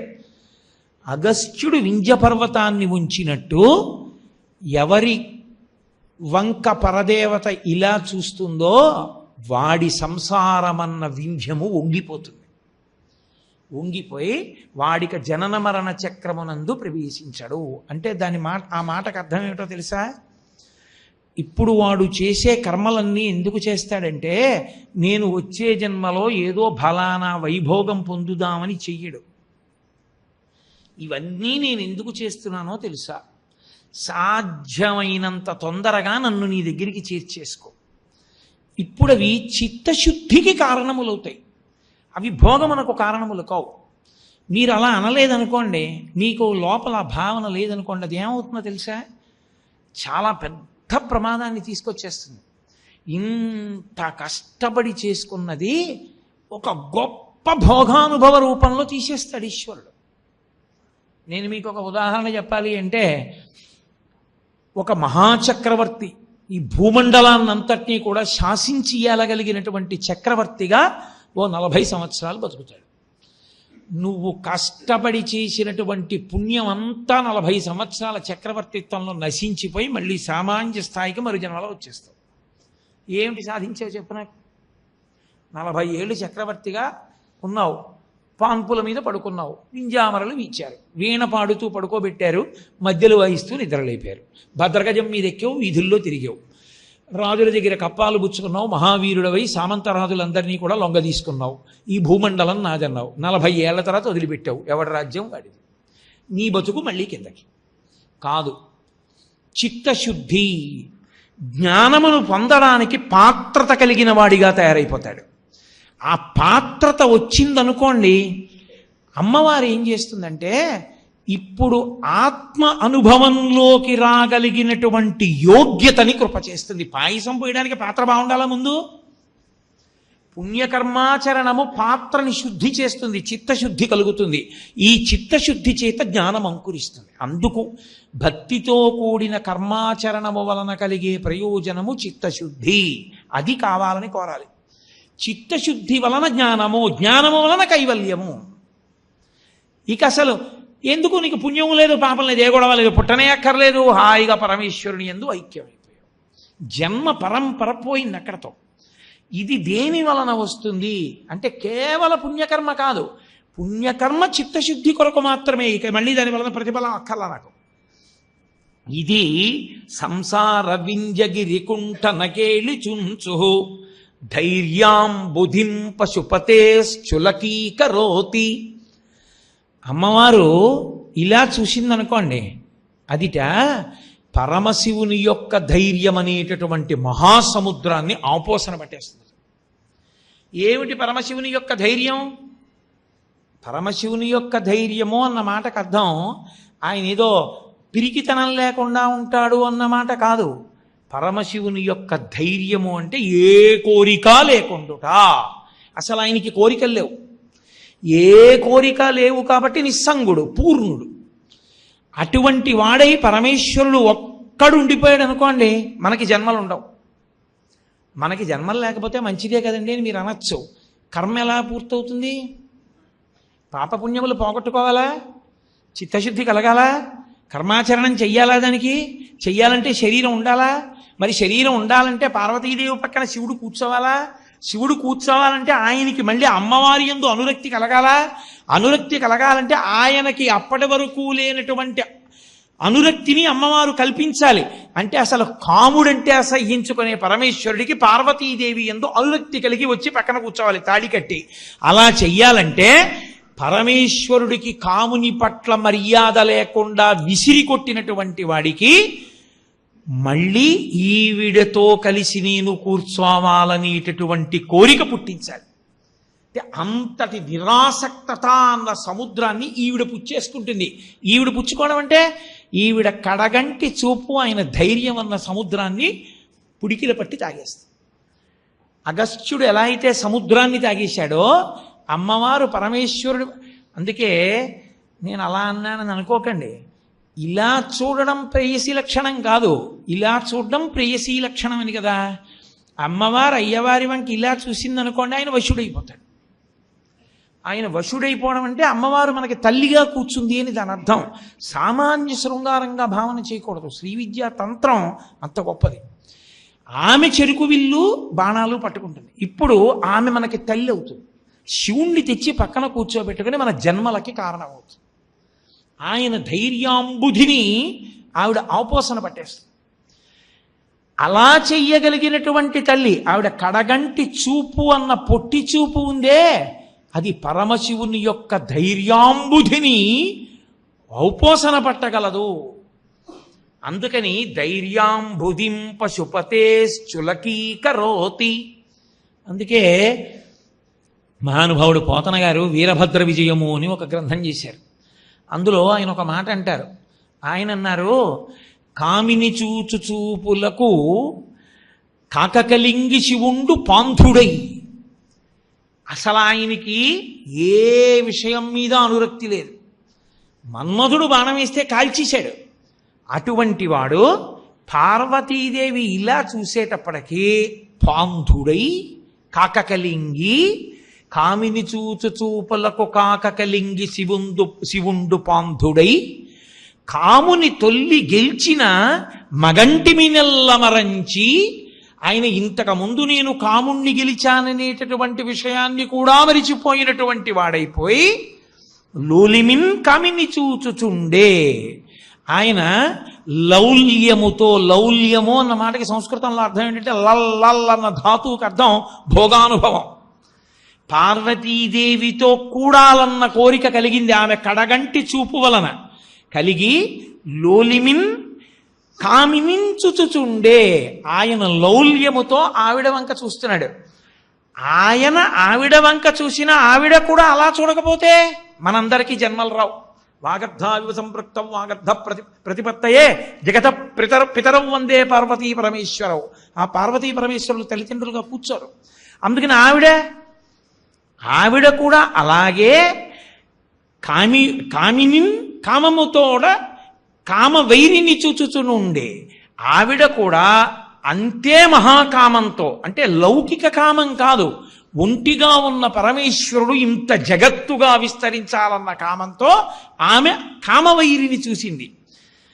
మన కళంకయై, ఆమె మనస్సు కామముతో నిండినదై. అంటే ఇంతమంది బిడ్డలు పుట్టాలి, పుట్టి శరీరాలు ఉండి శరీరాలతో సుఖదుఖములను పాపపుణ్యాలను అనుభవించేసి వాళ్ళు మళ్ళీ జ్ఞానమును పొందడానికి కావలసిన పాత్రతను పొందాలని మనని అనుగ్రహించడానికి చూసింది. చూస్తే వాళ్ళిద్దరూ ఆది దంపతులయ్యారు. అదే నిత్యాయ అని శంకరాచార్యుల వారు ఆద్య కుటుంబినే ముని మన ప్రత్యక్ష చిన్మూర్తయే అంటారు శివానందలహరిలో. ఆద్య కుటుంబినే, లోకమునకు మొదటి తల్లిదండ్రులై కూర్చున్నారు. ఇదే శంకరులు ఈ భావాన్ని సౌందర్యలహరిలో చాలా చమత్కారంగా మాట్లాడతారు. స్ఫురద్గండాభోగ ప్రతిఫలిత తాటంకయుగళం చతుశ్చక్రం మన్యే తవ ముఖమదం మన్మదరథం యమారుహ్యద్రుహ్యత్ కవనిరథమర్కేందు చరణం మహావీరోమార ప్రమదపతయే సంగీతవతే అన్నారు. మన్యే, అమ్మా నేను ఊహిస్తున్నాను అన్నారు. అమ్మవారి దగ్గరికి వెళ్ళి శంకరాచార్యుల వారు, అమ్మా నాకు అనుమానంగా ఉందమ్మా అన్నారు. ఏం అనుమానం శంకరా నీకు? అమ్మా మన్మధుడు మళ్ళీ పరమశివుడి మీదకి యుద్ధానికి వస్తున్నాడమ్మా. ఒకసారి బాణం వేస్తే కాలిపోయాడు కదా శంకర అంటే శంకరాచార్యుల వారిని, కాలిపోయాడు కదా, మళ్ళీ ఎలా యుద్ధానికి వస్తాడు అంటే, అమ్మా రహస్యంగా యుద్ధానికి కావలసిన సంభారాలన్నీ సమకూర్చుకుంటున్నాడమ్మా.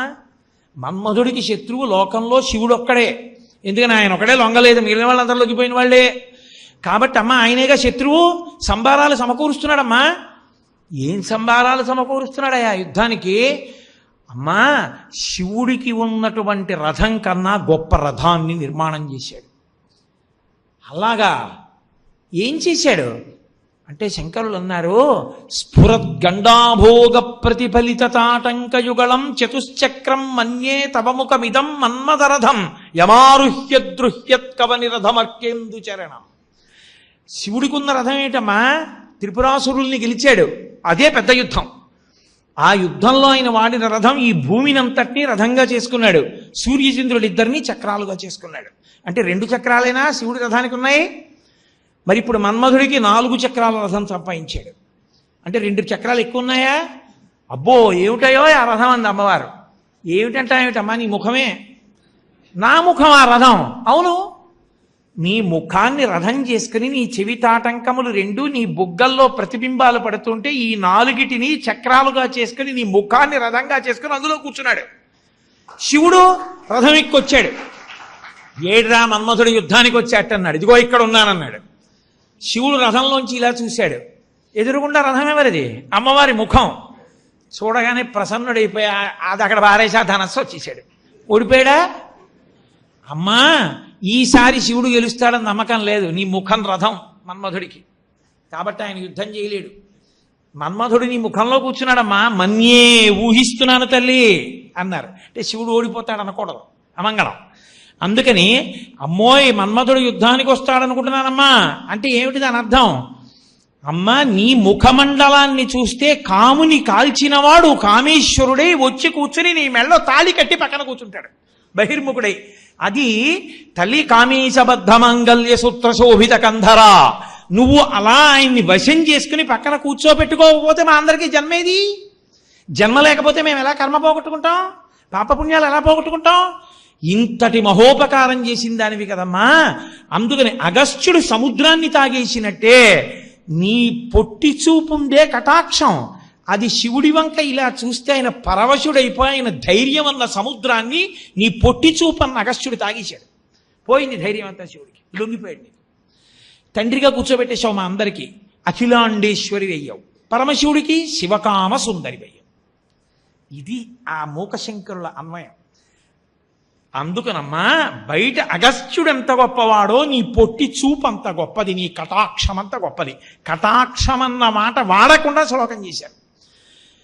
అగస్త్యుడితో పోలిక వేస్తూ దాని వలన మనం తెలుసుకోవలసి ఉంటుంది. ఓహో ఇంత గొప్పగా కటాక్షవర్ణనం చేస్తున్నారు మూకశంకరులు అని. కాబట్టి మాహాత్మ్య అని మొదలు పెడతారంటే అమ్మా నీ చూపు యొక్క వైభవమును వర్ణించగలిగిన వాడు లేడు తల్లి. దాని చేత మేము అనుగ్రహం పొందుతాం. ఈ శ్లోకం యొక్క గొప్పతనం ఏమిటో తెలుసా? మీరు ఈ శ్లోకాన్ని అదే పనిగా ధ్యానం చేశారనుకోండి, మీకు బహుభంగిమల ఆలోచనలు వస్తుంటే మీలో మీరు సంతోషపడిపోతుంటే 10 మాటలు అగస్త్యుడు అంటే అమ్మవారి కటాక్షము అని తెలియగానే నేను ఈ ఉపన్యాసం చెప్పేటప్పుడు ఎన్ని మాటలు ఇలా తిప్పాను. అది చెప్పడానికి తిప్పానన్నప్పుడు ఆ భావంలోకి అన్వయం అయ్యానా లేదా అమ్మవారిగా? నేను ధ్యానం చేస్తున్నప్పుడు అమ్మవారు ఇలా తిప్పి చూస్తే అన్నప్పుడు అమ్మవారి కన్నిలా కదిలి నాకు కనపడుతుందా కనపడదా? అదే కామాక్షి పరదేవతానుగ్రహం. ఆ చూపు పడడానికి యోగ్యత కల్పిస్తారు. అది ఏ కారణం చేత అయితేనే ఊహ చేత నీ మీద పడిన ఉత్తర క్షణంలో దాని ప్రయోజనం పొందావు. ఇప్పుడు తెలియదు అదేమిటో, తర్వాత తెలుస్తుంది. ఎంత అనుగ్రహాన్ని పొందేశావో, దాని వలన ఎంత పుణ్యాన్ని మూట కట్టేసుకున్నావో, దాని వలన ఎన్ని కోట్ల జన్మలు తగ్గించేసుకున్నావో తర్వాత తెలుస్తుంది. తెలిసిన నాడు అబ్బా మూక సంచశతిలో ఒక్క శ్లోకం కాకుండా 500 చదివిస్తే ఎంత బాగుండ్రా అనిపిస్తుంది.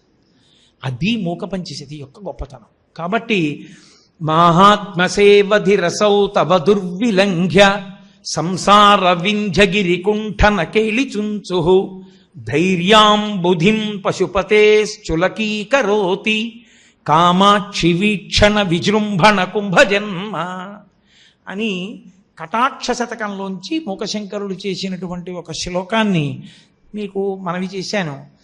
ఇప్పుడు పాదారవింద శతకంలోంచి ఒక శ్లోకాన్ని చూపించే ప్రయత్నం చేస్తాను. నిన్న ఆర్యాశతకంలోంచి ఒక శ్లోకం విన్నారు.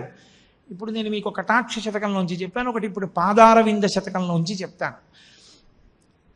పాదారవింద శతకము అని దానికి పేరు. దాని అర్థం ఏమిటో తెలుసా? పాదములు అరవిందములు అని. అరవిందములు అంటే పద్మములు అని. అవి ఎలా పద్మములు? పాదములు పద్మముల్లో ఎలా ఉంటాయండి? పద్మాలు రేకులు ఇలా తెరుచుకుని కేసరములు అవి ఉంటాయి. పద్మాలకు అలా ఏమైనా ఉంటాయా? ఉండవు. ఉండనప్పుడు అసలు పాదములు అరవిందములు ఎలా అవుతాయి? పాదములు అరవిందములే, నేత్రములు అరవిందములే. నేత్రారవిందం, పాదారవిందం, హస్తారవిందం, భుజారవిందం, నయనారవిందం. అన్ని అరవిందాలే. అలా ఎలా కుదురుతుంది? అది ఎందుకు అరవిందమైందంటే మీరు మీ పంచేంద్రియములు మనస్సు అనబడేటటువంటి ఆరిటిని కలిపి తుమ్మెదగా మార్చుకుని, సంస్కృతంలో తుమ్మెదకి షట్పది అని పేరు. మనసు పంచేంద్రియములు ఆరిటితో కలిసి వెళ్ళి పరదేవత యొక్క పాదములనేటటువంటి తామర పువ్వు యందు ధ్యానములో కూర్చుని ఆ పాదములలో ఉండేటటువంటి వైభవం అనేటటువంటి మకరంద పానములు చేయగలిగితే మీరు పాదారవింద శతకమునందు తుమ్మెద. కానప్పుడది పాదారవింద శతకముగా మీకు అన్వయం కాదు. అంటే మీరు అంత ధ్యాననిష్టతో శ్లోకం చదవమని. ఇలా సరదాగా కూర్చుని సరదాగా చదవడానికి కాదు, అంత మర్యాదతో ఒక్క శ్లోకం చదువుతుంటే, ఒక్కొక్క పాదం చదువుతుంటే అంత జాగ్రత్తగా దాని మీద దృష్టి పెట్టు. నువ్వు ఎంత ధ్యానం చేస్తావో అంతగా అరవిందమునందు ప్రవేశించి నువ్వు ఆ తేనె జుర్రుకుంటావు, మత్తెక్కిపోతావు. జుర్రుకున్న తుమ్మెదకుండే లక్షణం ఏమిటో తెలుసా? లేవదు, అది పడుకుంటుంది. తామరపూలు పడుకుంటే ఏమవుతుంది? రాత్రి ముడుచుకుంటుంది. ముడుచుకుంటే ఇంకా దాని జన్మ అక్కడే పరిసమాప్తి.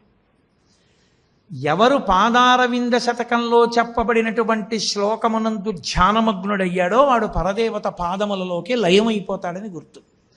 అందుకని పాదారవింద శతకము అన్నారు శంకరాచార్యులు వారు. శివానంద లహరి చేస్తూ భృంగీచ్ఛానటనోత్కట కరిమదగ్రాహీ స్ఫురన్మాధవాహ్లాదో నాదయుతో మహాసితవపు పంచేషుణాచాధృత సత్పక్షస్సు మనోవనేషు సపునః సాక్షాన్మదీయే మనోరాజీవే భ్రమరాధిపో విహరతాం శ్రీశైలవాసీ విభు అంటారు. శంకరాచార్యులు వారి ప్రయోగం ఏంటంటే పరమేశ్వరుణ్ణి తుమ్మిదని చేసి మన మనస్సుని పద్మం చేశారు. ఆయన తిప్పారు. శంకర, నా మనసు అనేటటువంటి పద్మము భక్తి అన్న మకరందంతో నిండిపోయింది. నువ్వు తుమ్మెదకి భర్తవి కదూ. తుమ్మెదకి భర్త గండు తుమ్మెద, మగ తుమ్మెద, తుమ్మెదల రేడు. అమ్మవారు భ్రమరాంబ. భ్రమరాంబ అంటే అమ్మవారు ఆడతుమ్మెద. ఆడతుమ్మెద భర్త మగ తుమ్మెద. కాబట్టి నువ్వు గండు తుమ్మెద, మగ తుమ్మెద. మగ తుమ్మెద ఒక్కటి రాదు. మగ తుమ్మెదకి లక్షణం ఏమిటో తెలుసా? ఎప్పుడైనా అది మదరసాన్ని తాగినా తేనె తాగినా ముందు ఆడతుమ్మెదని పంపించి తను వెనకొస్తుంది. వచ్చి ముందు ఆడతుమ్మెదని వాలమని తను వాలుతుంది. పోతన గారు చెప్తారు భాగవతంలో ఈ విషయం. అందుకని నువ్వు అక్కడివి రావు, ఆడతుమ్మెదతో వస్తావు. అంటే భ్రమరాంబా సహిత మల్లికార్జునుడు వస్తాడు. ఎక్కడికి? ఇక్కడే మనోరాజీవే భ్రమరాధిపో విహరతాం. భ్రమరాధిపో, ఓ ఆడతుమ్మెద భర్త, నీ భార్యతో కలిసి రా. వచ్చి ఇదిగో ఇక్కడ నా మనస్సన్న పద్మంలో భక్తి అన్న మకరందం నిండిపోయింది, తాగు. వచ్చి జంకారం చేస్తూ తిరుగు, వాలు. ఈ భక్తిని తాగుతూ పడుకో, ఇక్కడే ఉండు. నువ్వు ఇక్కడుండు, ఇది ముడుచుకోదు. అది మకరందంతో నిండుతూ ఉంటుంది, నువ్వు తాగుతూ ఉండు. అంటే ఏ మనసు అనేటటువంటి పద్మమునందు మకరందము భక్తి నిండి ఉందో అక్కడికి తుమ్మెదల రేడైన మల్లికార్జునుడు భ్రమరాంబా సహితుడై వచ్చి ఉంటాడని శంకర ప్రతిపాదన. అది శంకరాచార్యుల వారు అటు తిప్పితే మూక శంకరులు ఇటు తిప్పారు. ఇటు తిప్పి పాదారవింద శతకము అన్నారు. అందులో అన్ని అద్భుతమైన శ్లోకాలే. అందులో ఏది ఇది దీనికన్నా గొప్పదనడానికి ఏం ఉండదు. ఏదో నా సంతోషానికి నేను అలా అండం అంతే. అందులో ఆయన అంటారు, అమ్మా సదా స్వాదుంకారం విషయలహరీ శాలికణికాం సమాస్వాద్యశ్రాంతం హృదయశుకపోతం జననిమే కృపాజాలే ఫాలేక్షణ మహిషి కామాక్షిరభసా గృహీత్వా రుంధీదా చరణయుగళీ పంజరపుటే అంటారు. అద్భుతమైన శ్లోకం. అసలు మూకశంకరులకు ఆ భావనలు ఎలా వచ్చాయో అర్థం కాదు. అమ్మవారిని చూసినటువంటి అనుగ్రహం తల్లి జగదంబ పలికింది ఆయనలోంచి. ఆయన అన్నారు, సదా స్వాదుంకారం విషయలహరీ శాలికణికాం అది కూడా ఏమిటిట, సమాస్వాద్యశ్రాంతం హృదయ శుకపోతం జనని మే అన్నారు. ఓ జనని మే, నా మనసుందే అమ్మా, అది హృదయ శుకపోతం. శుకము అంటే చిలుక. చిలుకకి ఓ లక్షణం ఉంటుంది, కీ కీ అని అరుస్తుంది. అందుకే అమరకోశం కీ శబ్దమును చేయునది అని నిర్వచనం చేస్తుంది. కీ కీ అని అరుస్తుంది. శుకపోతం, చిలుక కాదుట, చిలుక పిల్ల నా మనసు. మూకశంకరులు అంటున్నారు, అమ్మా నా మనసు చిలక పిల్లమ్మా అన్నారు. చిలక నచ్చగా, చిలక పిల్ల అంటాం ఎందుకు అంటే, చిలకకి కీ కీ అని అరవడం వచ్చు, చిలక పిల్లకి కీ కీ అని అరవడం అంత బాగా రాదు. సంస్కృతంలో నోటికి ముఖానికి ఒకటే మాట వదనం, రెండో మాట లేదు. చిలుక కీ అంటుంది, చిలుక పిల్లకి అంత బాగా అండం రాదు. కానీ దానికి ఓ లక్షణం ఉంది. పక్షులన్నిటికీ ఈ సృష్టిలో ఉన్న సమస్త ప్రాణులలో ఆకలి ఎక్కువ ఉన్నవి అవే. ఒక్కొక్క జాతికి ఒక్కొక్కటి ఎక్కువ. సర్పాలు ఉన్నాయనుకోండి, వాటికి భయం చాలా ఎక్కువ. గంధర్వులు ఉన్నారనుకోండి, వాళ్ళకి కామం చాలా ఎక్కువ. పక్షులు ఉన్నాయనుకోండి, ఆకలి చాలా ఎక్కువ. పశువులు ఉన్నాయనుకోండి, తొందరగా నమ్మేస్తాయి. మీరు ఇలా గడ్డి పట్టుకుని కర్ర లోపల దాచి దా దా అంటే వచ్చేస్తాయి. పశువులు వశమైపోతాయి. అలాగే పక్షికి ఆకలి ఎక్కువ. పక్షికి ఆకలి ఎక్కువైతే పక్షి పిల్లకి మరీ ఎక్కువ. అది మరీ విపరీతమైన ఆకలితో ఉంటుంది. అందుకే శంకరాచార్యులు వారు కనకధారా స్తోత్రం చేస్తే విహంగ శిశవ్విషణ్ణే అంటారు. అమ్మాయి ఈ బ్రాహ్మణి పక్షి కాదు, పక్షి పిల్ల అన్నారు. ఎందుకని? పక్షి పిల్లకి విపరీతమైన ఆకలి. పక్షి పిల్ల ఏడిస్తే ఎవరు చూడలేరు. ఇప్పుడు బాబు 3 రోజులైంది బాబు అన్నం తిని, ఒక్క రొట్టె ముక్క వెయ్యండి బాబు అని ఎవరో అంటున్నారు అనుకోండి, మనం లొంగపోవచ్చు. పిల్ల మన అడగకుండా, అమ్మ అన్నం పెట్టి 2 రోజులైందమ్మా, అమ్మ ఆకలిస్తోందంటే మంచినీళ్ళు తాగమంటున్నావమ్మా, అమ్మ నా కడుపులో తిప్పేస్తోందమ్మా, అమ్మ ఒక్క బిస్కెట్ అన్నా పెట్టమ్మా అని ఏడుస్తోంది అనుకోండి, ఎక్కడి నుంచి తానే అంటోంది అనుకోండి తల్లి, మీరు చూస్తూ ఊరుకోగలరా? మీరు వెంటనే ఓ రొట్టెట్టుకొచ్చి ఇస్తారు, ఆ పిల్లకి పెట్టి నువ్వు తిను అంటారు. పిల్ల ఏడిస్తే చూడలేరు. మూకశంకరుల యొక్క గొప్పతనం ఎక్కడుందో తెలుసా? శంకర భగవత్పాదుల్లాగే, అమ్మా ఇది చిలుక కాదమ్మా, చిలుక పిల్ల అన్నాడు. అమాయకురాలు కదా, దానికి ఇంకా వచ్చిరా ఇంతాను దొరికిపోతుంది. అమ్మ ఈ చిలక పిల్లకి ఆకలి ఎక్కువ. ఇది ఏం చేస్తుంటుంది అంటే, ఇది సదా స్వాదుంకారం విషయలహరి శాలికణికాం, అది ఆయన ప్రయోగం. చిలుక పిల్ల కాబట్టి బియ్యం గింజలు తింటుంటుంది, బియ్యం గింజల నూకలు తింటుంటుంది. సాధారణంగా ఈ పిట్టల్ని పట్టుకునే వాళ్ళు బియ్యం చల్లరు, నూకలు చల్లుతారు. అది శాలికణికాం, బియ్యపు గింజల యొక్క ముక్కలైనటువంటి నూకల్ని తింటుంది. కారణం దాన్ని నోరు చిన్నిది, ఆకలి ఎక్కువ, తింటుంది.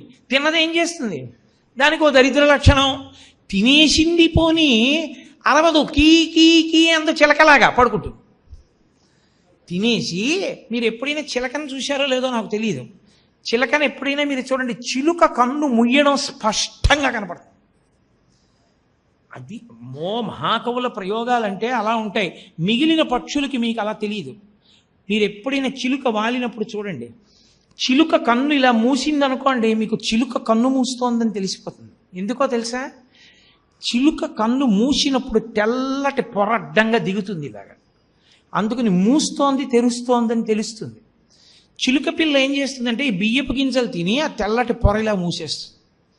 కళ్ళు మూసుకుంది అని తెలుస్తుంది. అది కళ్ళు మూసుకుంది అని తెలిస్తే దాన్ని పట్టుకోవడం తేలిక, అవునా కాదా? సాధారణంగా అన్ని పక్షుల్లోకి అందరూ పట్టుకోవాలని చూసే పక్షి చిలకే. ఎందుకు చిలకని పట్టుకుంటారు? సరదా, పంజరంలో పెట్టుకుంటారు. చంపేయక్కర్లేదు, పంజరంలో పెట్టుకుంటారు. దాని స్వభావం చచ్చిపోయిందా? అయిపోయిందా? హాయిగా అటు ఇటు ఎగురుతూ సుఖంగా జామకాయలు అవి ఇవి తింటూ తిరగవలసిన చిలుక ఓ పంజరంలోకి పోయింది. అక్కడికి వెళ్ళి ఏం చేస్తుంది ఇప్పుడు? కీ కీ అని అక్కడ వస్తుంది. ఉపయోగం ఉందా? లేదు. ఎందుకని? ఇంకా ఎగరడానికి ఏం లేదు, అందులో పడి ఉంటుంది అంతే. తీసుకొచ్చి అందులో ఏదో పడేస్తాడు, తింటుంది, అలాగే ఉంటుంది. అయిపోయి ఏం చేస్తుందంటే ఇంకా విచిత్రం ఏమిటో తెలుసా? అలా ఓ 5 ఏళ్ళు పంజరంలో ఉందనుకోండి, దాన్ని చేయి పెట్టి తీసి బయట వదిలేరనుకోండి, అది వెళ్ళదు, ఎగిరొచ్చి పంజరంలో దూరిపోతుంది. అది అలవాటు పడిపోయింది. పంజరానికి అలవాటు పడిన చిలకంట, అది వెళ్ళదు, అది అందులోనే కూర్చుంటుంది. అంటే దాని స్వభావం చచ్చిపోయింది దానికి. మూకశంకరులు అన్నారు, అమ్మా నా మనసుందే హృదయ శుకపోతం జననిమే, ఈ నా మనసుందే ఇదేనమ్మా చిలక పిల్ల. ఇది ఏం చేస్తుంటుందో తెలుసా? విషయలహరి శాలికణికాం, ఎప్పుడు విషయములనేటటువంటి ప్రవాహాల్ని అనుభవిస్తూ ఉంటుంది. అలా నూకలు 4 ఇలా కాసి నూకలు చల్లుతాడు, దాని మీద వలేస్తాడు, నూకల కోసం వెళ్ళి వలలో చిక్కుకుంటుంది. అలా నా మనసనే చిలుక పిల్ల ఏం చేస్తుందో తెలుసా అమ్మా? ఎప్పుడు నూకలు వెతుక్కుంటుంది. దానికి ఆకలి తీరదు, దీనికి తృప్తి కలగదు.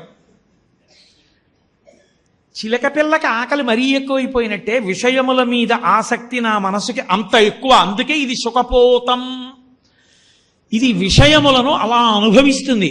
అది అలా నూకలు తింటున్నట్టే ఇది 5 అనుభవిస్తూ ఉంటుంది. శబ్దస్పర్శ రసరూపగంధములే సుఖ స్వభావములు. పరమేశ్వరుడు ఈ 5 ఇంద్రియములను ఇచ్చి అన్నాడు, ఈ 5 ఇంద్రియములతోనే ఈశ్వరుణ్ణి పట్టుకుని తరించిపో అన్నాడు. శబ్ద అంటే భద్రం కర్ణీభి శృణుయామ దేవాహ అంటారు. మా చెవులు ఎప్పుడూ మంచి మాటలను వినుగాక, మా చెవులు ఎప్పుడూ భగవత్ సంబంధమైన విషయములను వింటూ ఉండాలి. కానీ ఇవేం చేస్తాయి?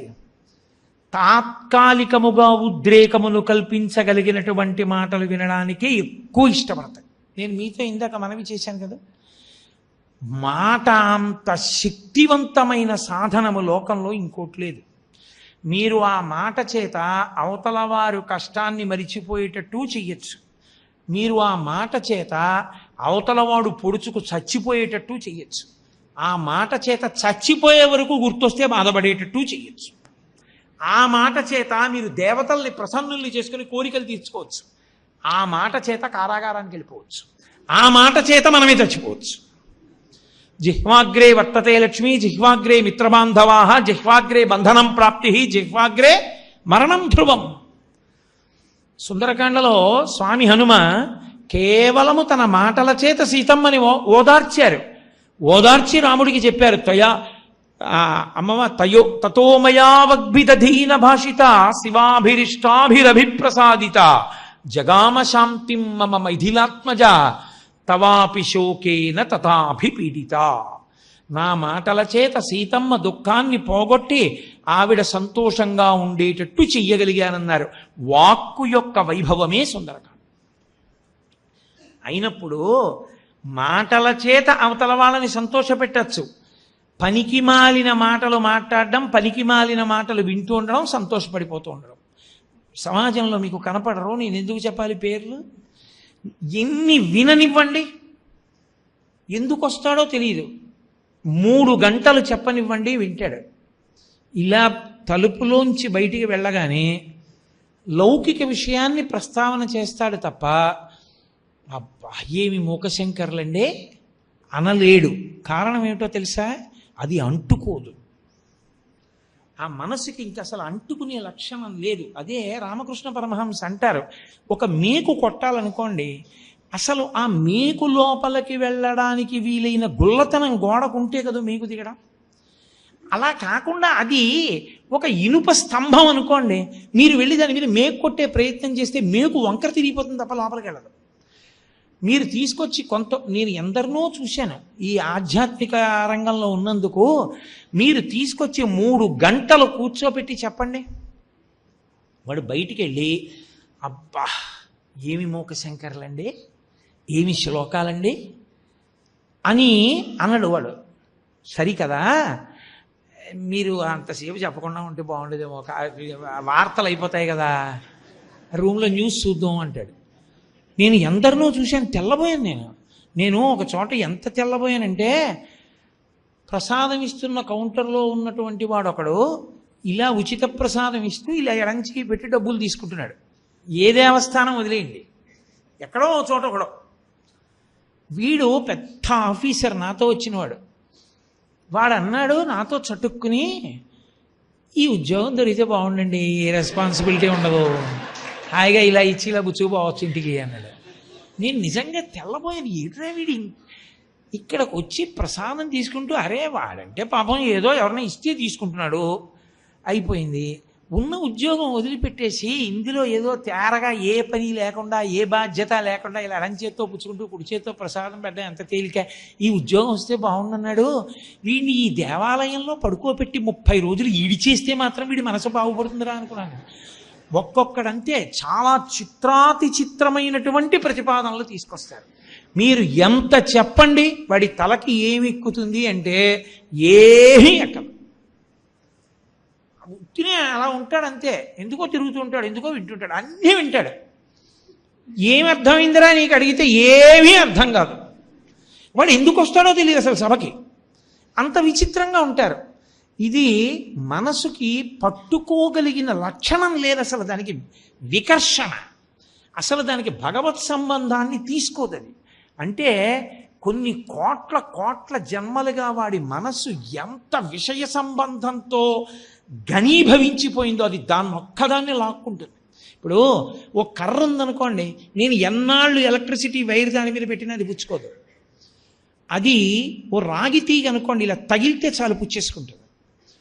భగవత్ సంబంధం ఎప్పటి నుంచో మూట కట్టుకుంటున్నవాడు ఒక్కొక్క చోట ఎంత పండితుడు ఏం చదువుకున్నాడు అన్న దాంతో సంబంధం ఉండదు, వాడు ఇట్టే పట్టేసుకుంటాడు అంతే. ఎంతో చిన్న పిల్లలు పట్టుకుంటుంటారు ఒక్కొక్క చోట, నాకు చాలా ఆశ్చర్యంగా ఉంటుంది. చిన్నపిల్లలు పట్టేసుకుంటారు. జుత్తు నెరిసిపోయిన వాళ్ళకి తలకెక్కదు. ఏమని చెప్పాలి, వాడు కొయ్య వీడు రాగి తీగ, అది స్వభావం. ఆ స్వభావం అలా ఉంటే దాన్ని ఇంకెవరు ఏమి చేయలేరు. అటువంటి వాడికి మాట గౌరవం ఎప్పటికీ తెలుస్తుంది, ఎప్పటికీ తెలియదు.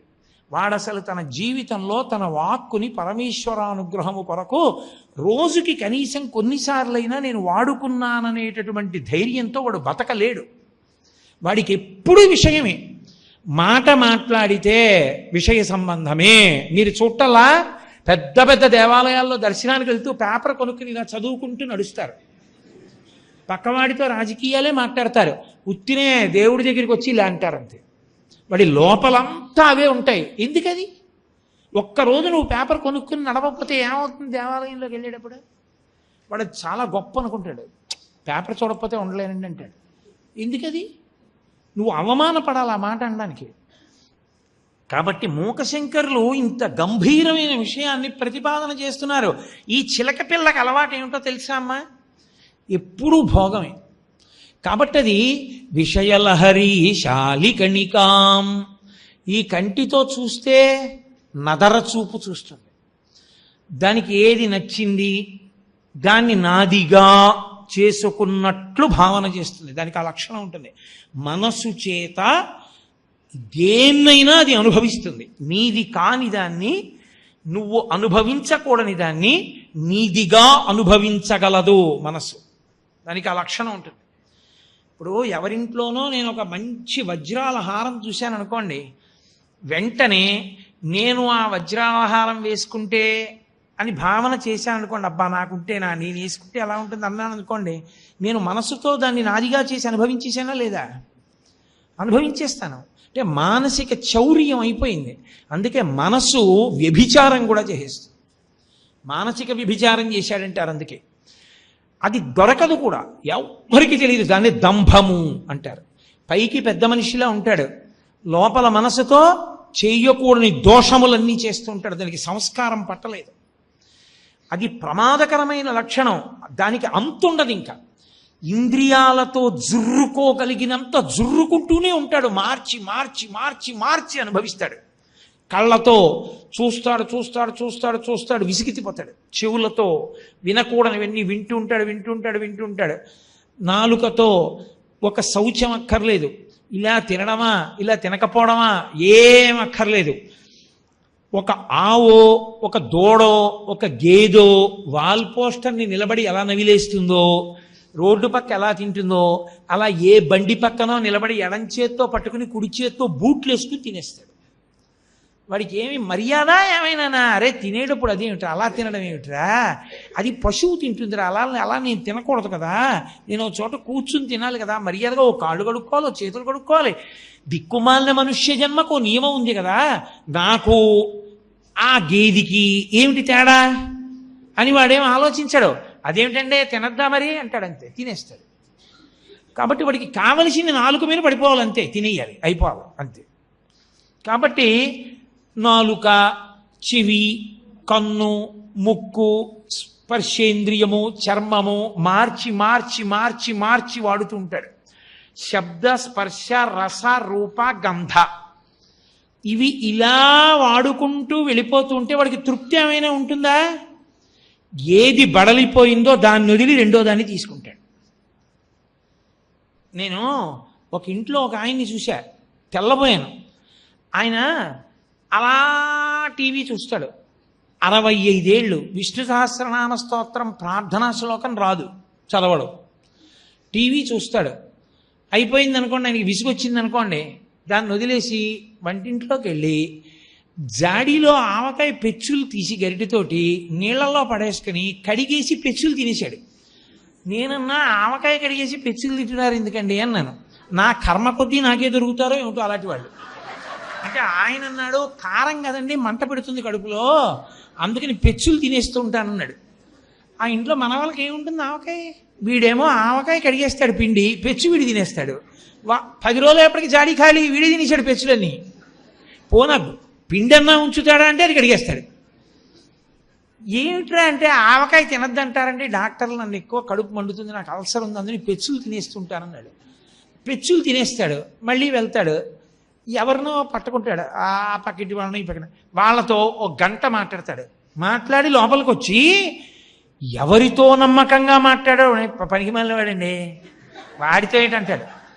పోని వాడితో మాట్లాడినంతసేపు వాడికి మిత్రుల్లో మాట్లాడతాడు, లోపలికి వచ్చి వాడు పనికి మాలినవాడు, వాడితో అంతే అలాగే మాట్లాడాలంటాడు. ఎందుకు మరి మాట్లాడాడు నువ్వు? అది విషయలహరి శాలికణికాం.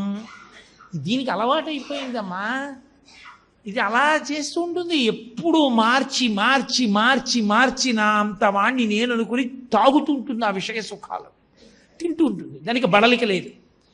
దానికి ఆకలి తీరదు చిలక పిల్లకి, దీనికి ఆకలి తీరదు. అది కీ అందం, ఇది ఈశ్వర అందం. అది తిని మత్తెక్కుతుంది, ఇది విషయములను అనుభవించి మత్తెక్కుతూ ఉంటుంది. అది దీని లక్షణం. ఈ చిలక పిల్ల ఆఖరికి దీన్ని ఏం చేస్తారు, మత్తెక్కినప్పుడు ఇలా కన్ను మూయగానే ఎవడో పట్టుకుని పంజరంలో పెడతాడు. దీన్ని ఏం చేస్తారు, కాలము పట్టుకుని యమపంజరమునందు పెడుతుంది. అయిపోయిందా? అమ్మా అలా అయిపోకుండా ఉండాలంటే నువ్వు ఉపకారం చేసి పెట్టు అని ఆయన అన్నారు. సమాస్వాద్యశ్రాంతం హృదయ శుకపోతం జననిమే. ఆయన పిలవడం చూడండి ఎంత అద్భుతంగా పిలిచారంటే అమ్మవారిని, అమ్మా కృపా జాలే పాలేక్షణ మహర్షికామాక్షి రభస. రభస అంటే వెంటనే. అయితే సరే నీ సంగతి రేపు చూస్తానుండు అనకమ్మా, వెంటనే ఏం చేస్తావో తెలుసా? ఓ తల్లి కామాక్షి, నువ్వు పాలేక్షణ మహిషి, నువ్వు నుదుటి యందు కన్నున్నటువంటి వాడికి ఇల్లాలివి. ఎందుకు ఆ మాట అన్నావు? నుదుటి యందు కన్నున్నవాడు కాముణ్ణి కాల్చినవాడు, ఆ కంటి మంటల చేత. కామమే కోరిక, కోరికయే విషయ ప్రవాహమునందు పడిపోవడానికి కారణం. కాల్చిన వాడు ఇల్లాలివి కాబట్టి నీకు ఆ కామము నుండి తప్పించగలిగిన లక్షణం ఉన్నదానివి. ఆయన ఇల్లాలివి కాబట్టి ఈ దిక్కుమాలిన విషయ ప్రవాహంలో పడిపోకుండా నన్ను చెయ్యగలవు. కాబట్టి కృపాజాలే, ఇంత పాడైపోతున్న వాడివి నేనెందుకు చూడాలంటావేమో. అమ్మా దయ అన్నది ఎవరి మీద చూపిస్తారు? పాడైపోతున్న వాడి మీదైనా చూపిస్తారు. బాగుపడుతున్న వాడికి దయ ఎందుకమ్మా? నేను పాడైపోతున్నానమ్మా అని చెప్తున్నాను కదమ్మా, అందుకని నా మీద దయ చూపించు. దయ చూపించడం ఎలా చూపిస్తావో తెలుసా? నేను ఇలాగే తింటుంటాను, ఇలాగే పడుకుంటాను. నువ్వేం చేస్తావో తెలుసా? వేటగాడు వలపన్ని పట్టుకున్నట్టే నీ దయా అన్న వల నా మీద విసురు. దాని కింద విషయములే పెట్టు, నేను దొరికిపోతాను నీ వలకి. దయా అన్న వలలో చిక్కుకుంటాను. ఇప్పుడు నువ్వు నన్ను పైకి తీసి గృహీత్వా, ఎంత చిలక్కి చెప్పినట్టు చెప్పారు అమ్మవారికి. అది విచిత్రం. ప్రతి మాట వదిలిపెట్టకుండా చెప్పారు. రభస వెంటనే గృహీత్వా పట్టుకో, రుంధీదా పైకి తీసి తవచరణ పంజరపుటే నీ పాదములనే పంజరంలో పెట్టేస్తే ఇప్పుడేమవుతుంది? అక్కడా తింటుంది, ఇవే తింటుంది. మళ్ళీ వాళ్ళ కింద ఏముంటాయి? ఎవరు పట్టుకున్నా నూకలే ఉంటాయి. నీ పాదముల కింద ఉండి నూకలు తిని నీ పాదముల దగ్గర మత్తుగా ఎలా పడుకుంటుందో తెలుసా? నీ అనుగ్రహంగా తింటుంది. శబ్దములను వింటే అబ్బా, భగవతి ముందు వాయించిన వీణ దర్బార్లో ఎంత గొప్పగా ఉంది అని వింటుంది. అమ్మవారి మీద కీర్తనలు వింటుంది, అమ్మవారి ముందు వాయించిన వేణునాదం వింటుంది, అమ్మవారికి సంబంధించిన పాటలు వింటుంది.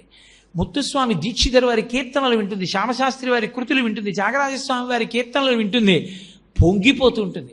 ఇంతకుముందు పనికి మారిన వింది, ఇప్పుడు భగవత్ సంబంధమైనటువంటి శబ్దములను విని పొంగిపోతూ ఉంటుంది. ఇంతకుముందు నాలుక మీద అడ్డమైనవి వేసుకుని తింది, ఇప్పుడు భగవత్ ప్రసాదంబు కన్నుల కద్దుకొని ఆస్వాదించు భక్తుల గుంపులొకట. ఈశ్వర ప్రసాదమని కళ్ళ కద్దుకుని నోట్లో వేసుకుంటుంది. అప్పుడు తింది, ఇప్పుడు తింది. ఈ పంజరంలో ఉంటే తేడా ఇది. కాబట్టి అమ్మా, నీ ప్రసాదంగా తినడం నేర్చుకుంటుంది. అలాగే ఇంతకుముందు చూసింది, ఇప్పుడు చూస్తుంది. ఏమిటి చూస్తుంది? ఆపాదమస్తకం పరమేశ్వర మూర్తిని చూడ్డాన్ని ఇష్టపడుతుంది. ఎక్కడ ఏది చూసినా భగవద్విభూతి చూస్తుంది. ఎవరో తల్లి కనపడింది, అబ్బా మా అమ్మ కామాక్షి పరదేవత వచ్చి ఇలా కూర్చుందంటుంది. ఎవరినో చూస్తుంది, మా తండ్రి ఏకాంబరేశ్వరుడు అంటుంది. పచ్చని చెట్టు చూసింది, నమో వృక్షేభ్యో, నా తండ్రి పరమేశ్వరుడు ఈ చెట్టు రూపంలో ఉన్నాడంటుంది. ఎవరినో దీనుణ్ణి చూస్తుంది, అబ్బా పరదేవత వచ్చే జన్మకి పుణ్యం కట్టుకోరా అని నా తల్లే ఈ దీనుడు రూపంలో వచ్చి నా దగ్గర ₹1 పుచ్చుకుని నా జీవుడికి పుణ్యం వేసిందంటుంది. ఎక్కడా నేనని అహంకారం పొందదు. అంతటా కామాక్షి దర్శనం చేసి పరవశించిపోతుంటుంది. ఈ పరవశం మత్తు. అక్కడ విషయ సుఖానుభవం మత్తు కాలమనేటటువంటి వలకి దొరుకుతుంది. ఇక్కడ అమ్మవారి పాదపంజరమునందు ఉన్న కారణం చేత అన్ని భగవత్ ప్రసాదంగా అనుభవించి అమ్మవారి పాదపంజరం అనేటటువంటి దాని ఎందుకు కూర్చుంటుంది. ఇప్పుడు అందులో కూర్చుని అందులోనే ఉండి అందులోనే శరీరం వదిలిపెడుతుంది. అమ్మవారి ఎందుకు కలిసిపోయిందా లేదా? కలిసిపోయింది. అమ్మా, నా అంత నేను రక్షించుకోలేని బలహీనుణ్ణి అని తెలుసుకుని నా మనసు అనేటటువంటి చిలకపిల్ల విషయాల కోసం ఇలా తిరుగుతుంటే తల్లి అనుగ్రహించి నువ్వే నా చేతకానితనాన్ని, నా పనికిమాలినతనాన్ని, నా విషయ సుఖములయందు ఉన్న అనురక్తిని, నాకున్న పక్షిపిల్ల తత్వాన్ని గ్రహించి అయ్యో పాడైపోతాడని నన్ను నేను ఉద్ధరించుకోలేకపోతుంటే నీ దయా అన్న వల విసిరి పట్టుకుని అమ్మా నీ పాద పంజరం అనేటటువంటి దానిలో బంధించి నేను నీ యందు కలిసిపోయేటట్టుగా నన్ను అనుగ్రహించు, లేకపోతే నేను పాడైపోతానమ్మా అని అద్భుతమైన శరణాగతి. బహుశః శరణాగతికి కేవలం ఏదో చరణవు శరణం ప్రపద్యే అనకుండా చాలా అద్భుతమైన రీతిలో తన బలహీనతని భగవతి ఎందుకు తన పట్ల అనుగ్రహం చూపించాలో విశేషమైన అన్వయం చేస్తూ భగవతికి చెప్పుకున్న శ్లోకం ఇది. ఎవరో కంఠగతం చేసి అది కీ అని అరవడం. దాని రహస్యం ఏంటంటే నువ్వు కీ అని అరవకుండా తిని పడుకోవడం కాదు, కీ అని ఈ శ్లోకాన్నారు.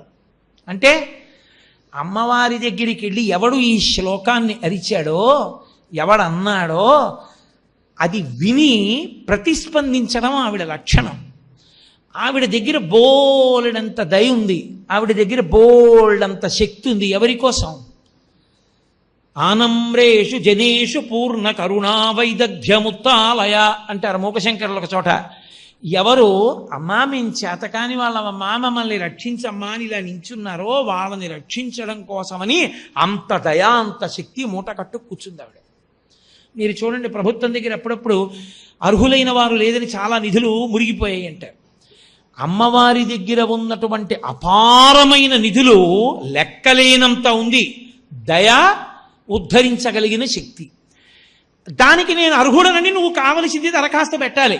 అమ్మా, నా అంత పనికి మాలిన వాడు లేడు, నా ఇంద్రియాలతో నేను సరిగ్గా ప్రవర్తించలేకపోతున్నాను, పాడైపోతున్నాను, అమ్మా అనుగ్రహించమని నువ్వు కీ అని చిలకవి కాబట్టి పలికితే ఆవిడ రక్షిస్తుంది.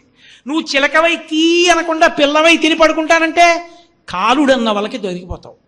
అందుకని కీ అనడం నేర్చుకో, ఈ శ్లోకం అనడం నేర్చుకో.